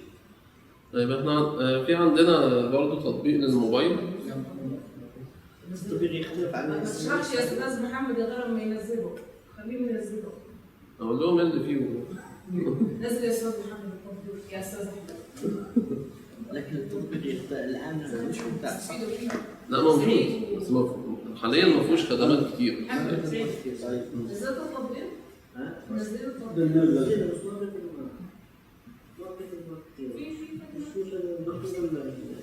البطاقة الكارت ايه؟ مش مثل البطاقة. حاليا مش مثل يعني حاليا في الموبايل ابلكيشن في عندنا معلومات عن مثلا الخدمات بتبقى الرسوم بتاعت الخدمات اللي في السجل التجاري ايه هي. بيجيب لك اقرب مكاتب سند واقرب مكان ليك، مكاتب خدمات المستثمرين اللي في الوزاره واقرب مكان ليك. برضو بيجيب لك مكان الاجهزه بتاعت هيئه تقنيه المعلومات بتاعت التفعيل بتاعت الكروت ديت، وتقدر تشوف اقرب مكان ليك.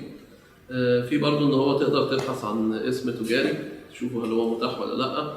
في برضو البحث عن السجلات التجاريه، ممكن تبحث عن سجل تجاري وتشوف بياناته. في برضو يعني تقريبا دي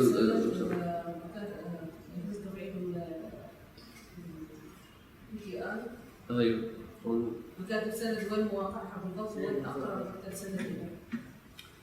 ده بالنسبه للخدمات المتاحه دلوقتي. في خدمات هتيجي برضو في المراحل الجايه، زي مثلا في مثلا ان الشخص هيقدر يشوف الطلبات حاليا برضو احد الخدمات الموجوده ان انت تقدر تستعلم عن حاله الطلب، تشوف حاله تقريبا خدمات البوابه في الموبايل. لكن في بقى خدمات تانية جايه قريب يعني هتكون ليها علاقه ب يعني مثلا يعني خدمات للمستثمر ان هو يقدر يشوف كل الطلبات اللي قدمها، يقدر يشوف المهام اللي عنده في السجل التجاري. في برضه حاجات هنعملها ان انت تقدر تعمل سجل تجاري، تقدم على طلب سجل تجاري جديد من موبايل، او ان انت تقدم على طلب تعديل بيانات السجل التجاري. برضه ممكن تعمل الغاء سجل تجاري من الموبايل. بس دي لسه الحاجات دي لسه المرحله الجايه. بس ففي المرحلة الجاية هيبقى في مجموعة من الخدمات هتبقى أكتر في الموبايل، ومن ضمن الخدمات دي حاجات هتسمح لك إن أنت تعمل سجل تجاري أو تعدل في بيانات السجل أو تطلب تشوف التراخيص بتاعتك، حاجات كده. هي هتتعمل نتيجة إن هيئة تقنية المعلومات في حاجة عندهم اسمها يعني التوقيع الإلكتروني من الموبايل. حاليا أنت بتعمل توقيع إلكتروني من خلال البطاقة بتاعتك. في طريقة تانية للتوقيع الإلكتروني بتبقى من الموبايل.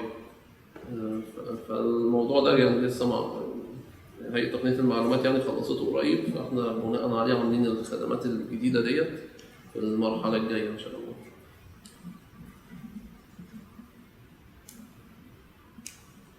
So, use mobile. And this, we already mentioned a little bit this obligation register. Meaning that the obligation register is a place where the government can publish all those bad obligations that the companies are not doing. For example, if the company will not pay the tax debt that they owe to the government will publish that this company owes this amount of money to the government and they have not been paying those taxes to the government. So it's this government tool to force companies to do the things that they need to do. Because it is a well-known fact that companies don't want to do the things that the government is forcing them to do sometimes. Pay the fines, fulfill those forms that they need to fulfill every year. And annual report is one of the things that companies need to do. And if they are not renewing their company information and submitting annual reports, the government will publish this information online so that everybody can see that these companies are not doing well. So, first of all, we will notify the companies. We will warn the companies 2 times, and if the company still does not fulfill the obligation or pay the fine, we will publish this information. And once this company does still not, let's say, fulfill the need to or file in the annual report, then the government has a right to close this company down. And of course it's not a very quick process, meaning that it will take approximately 2 years to finish this. But once this process is in place, we will have a better overview of the companies who are actually active in the register and who are not. So every second year we will renew the company information, meaning that the companies that are not active will be closed down, and those companies who are active, they will be staying in the register. This way we will have a nice, very good quality update business register information. And updated information, as I mentioned, has a good value. في حاجة عندنا اسمها سجل الالتزامات الشركات دوت. بتقدر الجهات الحكومية تدخل على البيانات على الشركة وتضيف التزام معين للشركة. الالتزامات دي قد تكون التزامات يعني حاجة مادية أو حاجات مطلوبة من الشركة. ممكن مثلا تقديم تقرير سنوي، ده التزام بس مش فلوس يعني. ممكن يكون الالتزامات على ضرائب مثلا، الشركة دي المفروض تدفع ضرائب معينة. من خلال سجل الالتزامات ده بنقدر نسجل، تقدر الجهات الحكومية تسجل الالتزامات اللي على الشركة. بعد الالتزامات دي ما بتتسجل، المفروض ان الشركة تقوم بتنفيذ الالتزامات ديت. يعني لو مثلا تقرير سنوي مطلوب المفروض تقدمه، لو غرامة مثلا المفروض تدفعها، لو ضرائب المفروض تدفعها. فاحنا عندنا في خلال 2 بيتم عمل اجراءات على سجل الالتزامات دوت. يعني انت لما الشركه بيكون عندها التزامات، النظام بيبتدي يعلمها ان هي المفروض تعمل الالتزامات اللي عليها. لو ما عملتهاش في الوقت المحدد ليها بنبتدي نبعت لها تحذير اول وتحذير تاني. برضه ما عملتش، ففي الحاله ديت ممكن نعمل عليها غرامه، وممكن ان الالتزامات دي تتنشر في السجل التجاري بحيث ان يعني حاجة كده زي ما تقولوا هتسوق سمعة الشركة هي ما دفعتش الفلوس اللي عليها. لو فضلت برضه الشركة ما بتعملش الالتزامات اللي عليها ديت، ففي الآخر يعني بيحصل إن إحنا بنغلق السجل التجاري بتاعها وخلاص تبقى مش موجودة في السجل التجاري. وبالتالي موضوع سجل الالتزامات ده هيسمح للبيانات اللي في السجل التجاري إن هي تبقى بتعبر عن شركات تكون شغالة فعليا يعني وبتعمل اللي عليها. يعني لو شركة ما بتؤديش الالتزامات اللي عليها فخلاص هتتقفل ومش هتبقى موجودة في السجل التجاري. نوع من التهديد. إيه؟ نوع من التهديد. التهديد والتنفيذ بقى بتاع التهديد ده. نعم. جاء بعد سؤال لما سأل عن التقارير المالية السنوية لهذه الشركة ما قدرتها، هي هذه التقارير. كنت تسأل عن التقارير. كيف؟ ايوه اعرف، بس انت طرحت عليه سؤال لما كنت بتسأل هي تتلغي ازاي الشركة، ما تتلغي العمال اللي فيها يعملوا ايه؟ ما بيلقوها هم بعد ما تأكد المشاهد الحكومي كله يتم إلقاء صحيح مثلا؟ مش سامعك. بعد ما يتم تأكد المشاهد الحكومي كامل بيتم إلقاها. عندي صوتك شوي. بعد ما يتم تأكد من الجهات الثانية بيتم إلقاها، ما بيتم إلقاها. لازم الأول تدفع يعني تعمل كل الالتزامات اللي عليها تجاه الجهات الأخرى وبعد كده So we will notify when we start this closing process. We notify that this company will soon be closed. We notify to the public with the public announcement, which is also one of the functionalities in our portal. This company will be closed. We will notify all our stakeholders like ROP, manpower, taxation, and those entities have the right to submit information to this obligation register as well. So once the time has passed, all notifications are sent out. So the MOSI, as the keeper of business register, can check before closing this company to see if this company has tax debt, if this company has still manpower, and etc., and then take an action on this topic. Write a fine to this company or do whatever that needs to be done in order to close down this company.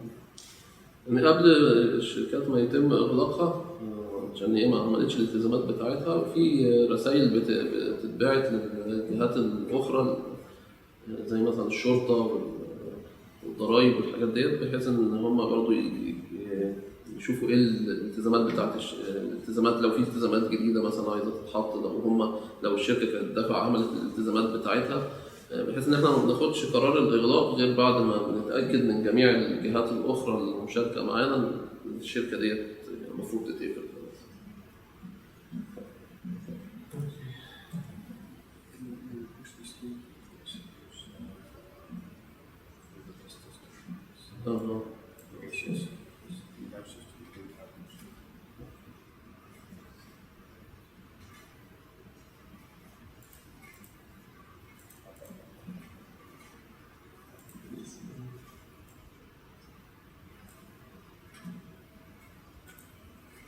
طيب هنشوف دلوقتي التزامات الشركات.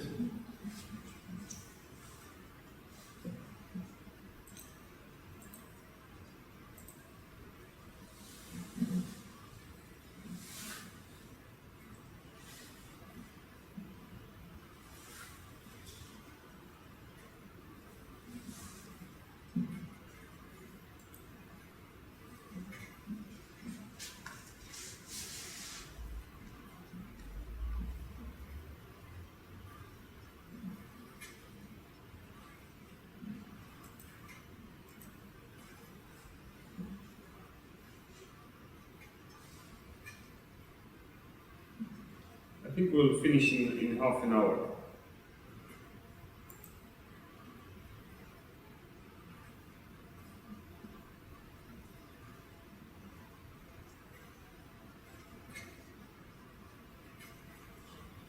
طيب احنا في عندنا حاجة هنا اسمها بحث عن الالتزامات.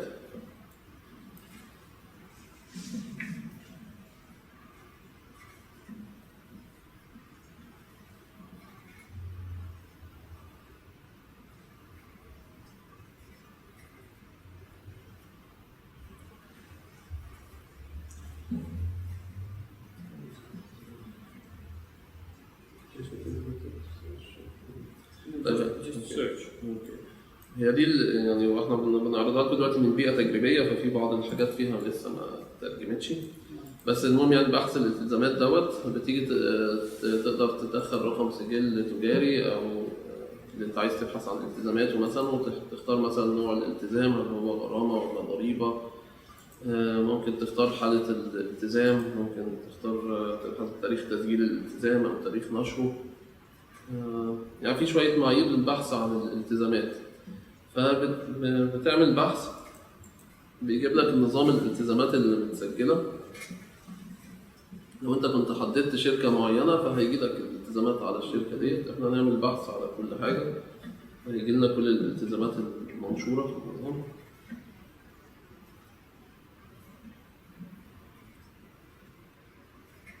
طيب هنا مثلا دي نتيجة البحث في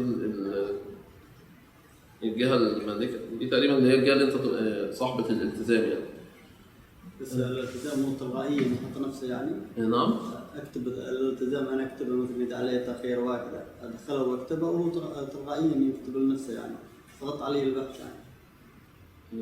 مثلا اذا عليه تاخير غرامه مثلا الشركه عليها غرامه تاخير او شيء يعني انا ادخلها في النظام واكتب عليها غرامه بتاريخ كذا وكذا. بس مش من تلقائيا ينزل يعني من لا انت يعني مثلا انت شغال في الضرايب مثلا تمام، والشركه عليها ضرايب، فانت تعمل ايه؟ هتروح داخل على النظام بس مش في الشاشات اللي احنا بنشرحها دي، في شاشات تانية في النظام اللي هو بتاع الموظفين يعني. بتدخل على حاجه اسمها سجل الالتزامات وتقول انا عايز اضيف، هتدوس على اضافه وتختار الشركه وتدخل بيانات الالتزام بتاعتها وتعمل حفظ. تمام.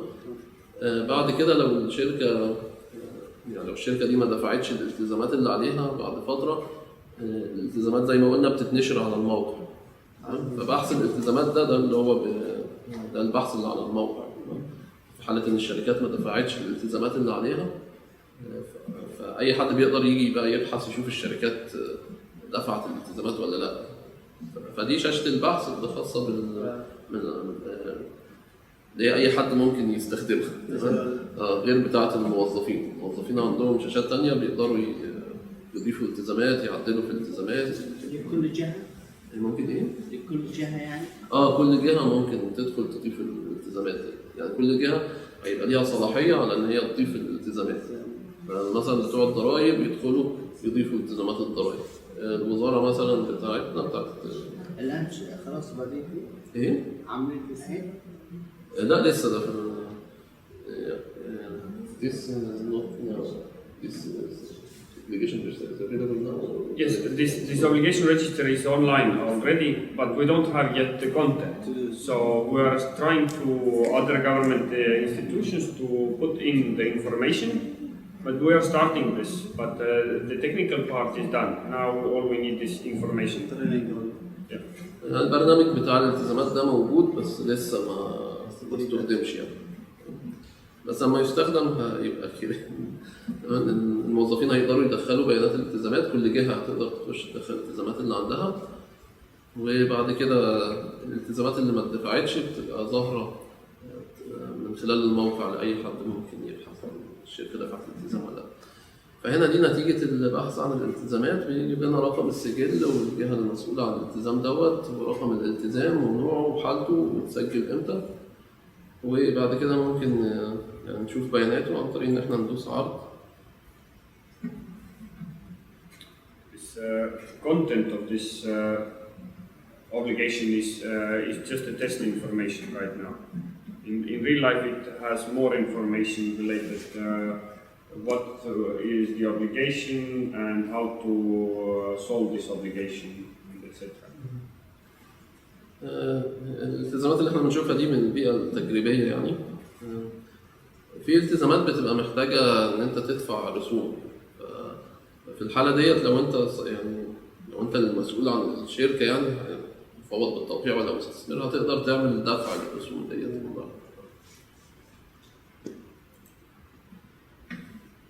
بس ده بالنسبة لسجل الالتزامات وازاي بنقدر نبحث عن الالتزامات من الموقع.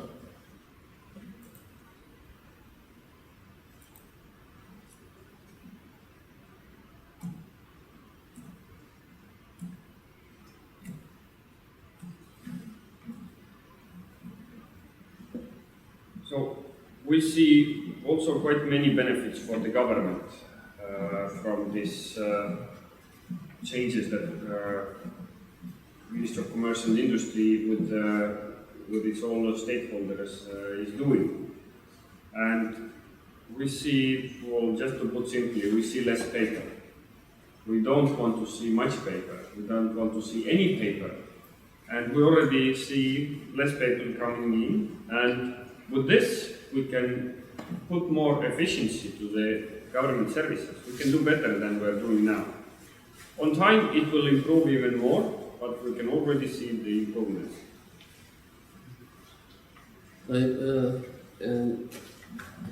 المزايا اللي هيتمتع بها الجهات الحكومية من خلال مشروع استثمر بسهولة دوت إن إحنا هنقدر نخلي الوصول للمعلومات سهل، وإن إحنا هنقلل الأعمال الورقية، وإن البيانات مش هتبقى مكررة، إن المصدر بتاعها هيبقى وزارة التجارة والصناعة، فالجهات التانية مش محتاجة تبقى عندها نسخ من البيانات ديت.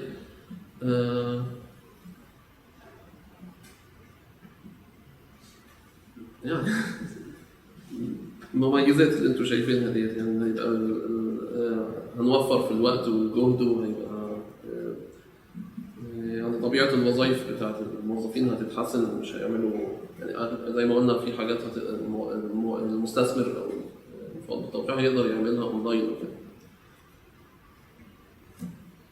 The last part of this presentation, I wanted to talk about this vision of national business registry, meaning that currently we have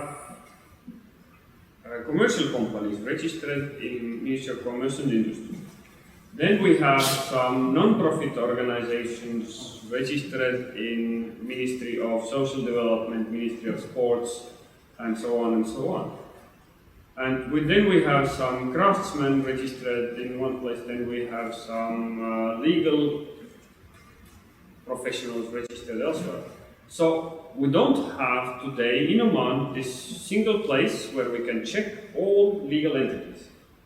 And this National Business Register initiative is that we should have all of those legal entities registered in one place, and you can search all of those legal entities from one place. This is the initiative we have started. We already managed to take house trade business also inside the commercial register. We are also talking to other government institutions to register non-profit organizations. But it will take a bit more time than expected, but in the future there will be one single window to see all legal entities in Oman, so you don't need to go to different government portals or systems to check information about legal entities.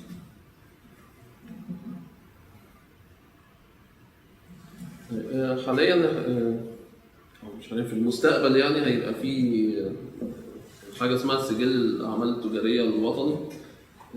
ده يبقى فيه يعني حاليا احنا عندنا في السجل التجاري بنسجل فيه الشركات والمؤسسات الفردية. في حاجات تانية بتبقى موجودة بتتسجل في وزارات تانية، زي مثلا الحرفيين موجودين في الهيئة بتاعت الحرفيين دولت. في مثلا الهاوس تريد اللي هي الأعمال التجارية المنزلية بتتسجل برضه في جهة تانية. وفي حاجات برضه منظمات غير ربحية مش متسجلة في عندنا. ففي المستقبل هنخلي السجل اللي هو السجل الوطني دوت يبقى فيه كل الكيانات القانونية اللي بتقوم بأعمال معينة، سواء كانت الأعمال دي ربحية أو مش ربحية.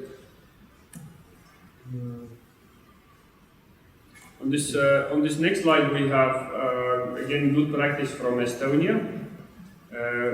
We have defined those different legal types according to the rules and regulations that we have. We have private law in Estonia and we have public law. And some of the legal entities like commercial companies and non-commercial companies, they act under the private law. And then we have these state institutions, government entities, and other legal entities which are in the public law sector.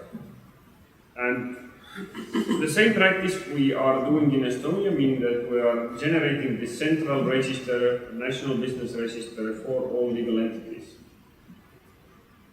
طيب هو هنا والشاشة ديت بتوضح لنا عن السجل التجاري ده الوطني في استونيا عامل ازاي. هم مسجلين فيه حاجات كتير يعني غير الحاجات التجارية.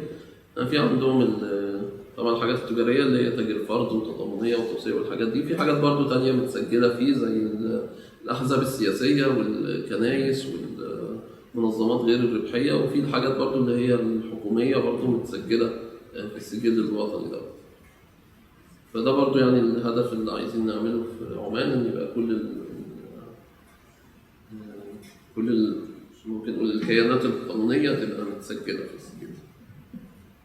So in the end we will have this nice business register, central business register, where all people can check and see information. And with this we will generate this nice, secure, and efficient business environment in Oman. And it's already a reality today.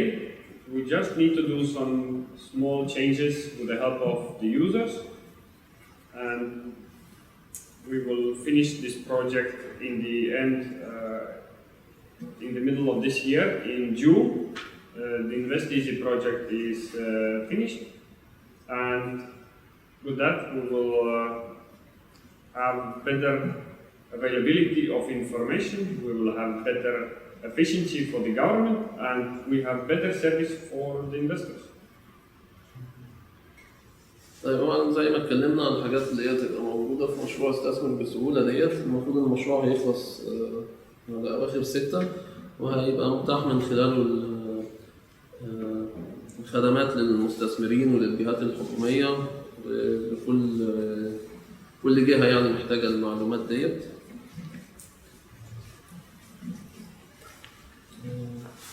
So your feedback is very important. You can now also give us direct feedback. What do you think of this availability topic of this information?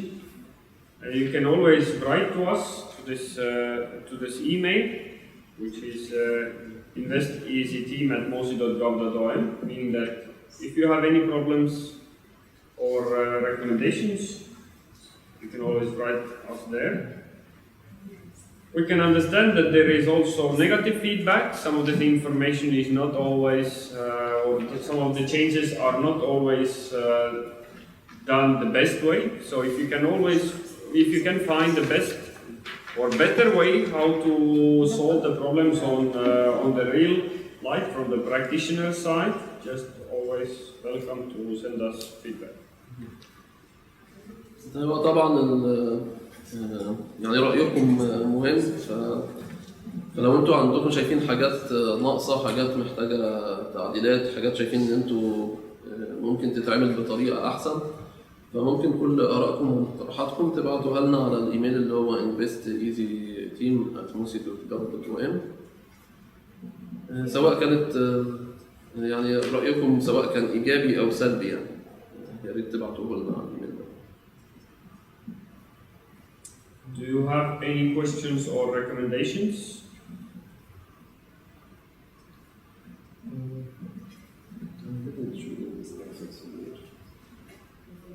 Okay, let's show it on the licensing part. Can you put the agenda? The system now, the government or the system now, when the rule is changed, something, for example, BEIE, now it's related to government.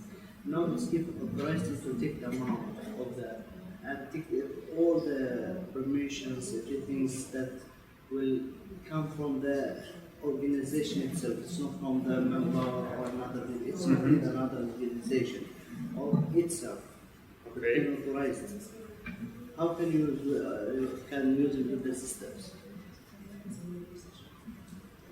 If I understood you correctly, you mean that the information that is needed to start the company is coming from the investor themselves, not from other government institutions. Do you mean this?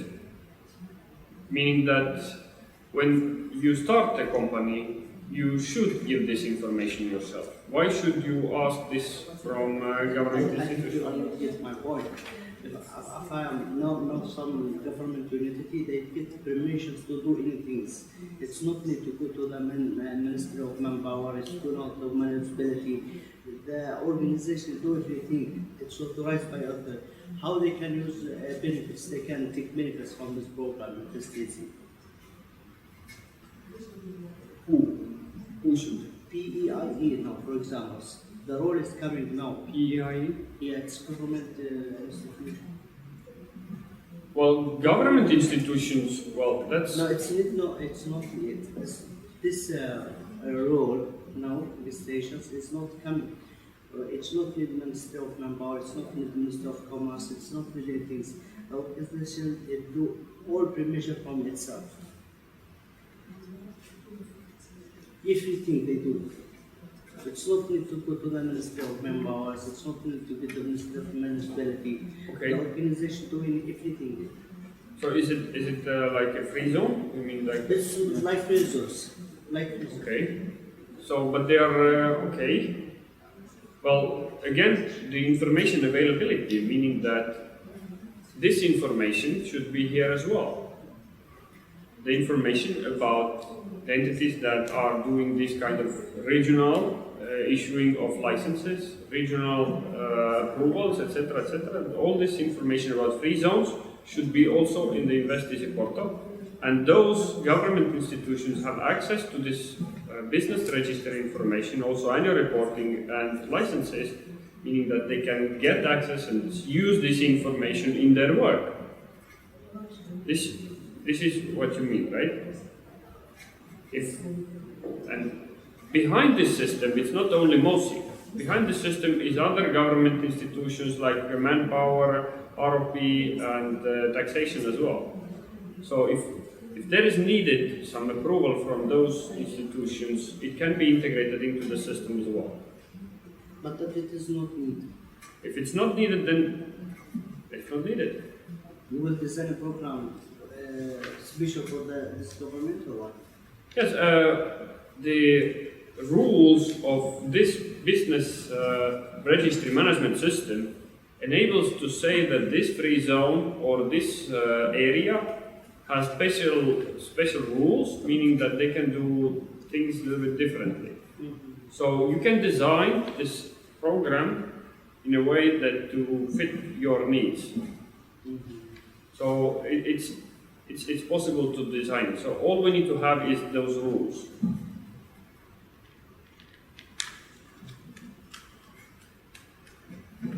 Any more questions, recommendations? Then let's look at this agenda for the next days, and then we will finish. Meaning that tomorrow we will have new CR registration and all the topics related how to start the new company.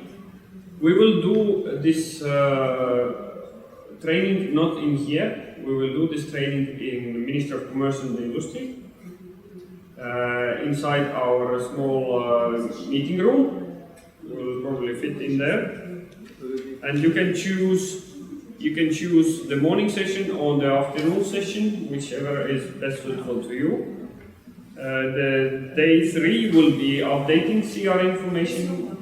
We will go through all the processes and regulations that are needed for this updating company information, especially updating it online.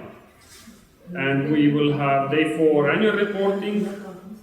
We will explain a bit more.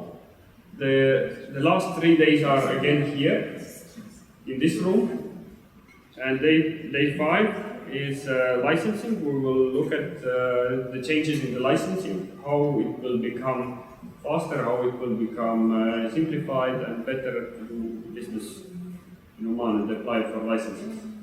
Less licenses is better. Thank you for your time. طيب زي ما قلنا دي الأجندة بتاعتنا. احنا النهارده خلصنا إتاحة المعلومات في السجل التجاري. بكرة هنتكلم عن إنشاء سجل تجاري. هيبقى في الوزارة عندنا، يعني في غرفة الاجتماعات اللي عندنا في الدور الثالث. بعد كده في اليوم الثالث هنتكلم عن تحديث بيانات السجل، وفي الرابع عن تقديم التقرير السنوي، وفي الخامس هنتكلم عن التراخيص وازاي تم تبسيطها وكده. You said that the last 3 days will be here? Yeah. Yes, only tomorrow. Only tomorrow will be next. طيب يبقى بكره بس اللي هو هيبقى مكان التدريب بتاعنا في الوزارة. بقية الأيام بعد كده هنبقى نفس المكان هنا بتاع التدريب. الطابق الثاني صحيح؟ نعم؟ الطابق الثاني. second floor or Third. الثالث. وبعدين انت تختار مثل ما حضرت اليوم الساعه 11 الصبح، اديك بكره هذا عادي ممكن تيجي في اي ميعاد، يعني هو في قلنا زي ما قلنا في ميعاد من 8 ل 11 وميعاد من يعني المرونه موجوده يعني. فبتحضر في الميعاد المناسب. هو نفس الكلام هيتعاد يعني. طيب مشكورين يا جماعه على حضوركم. Thank you very much. And give us feedback, don't forget us.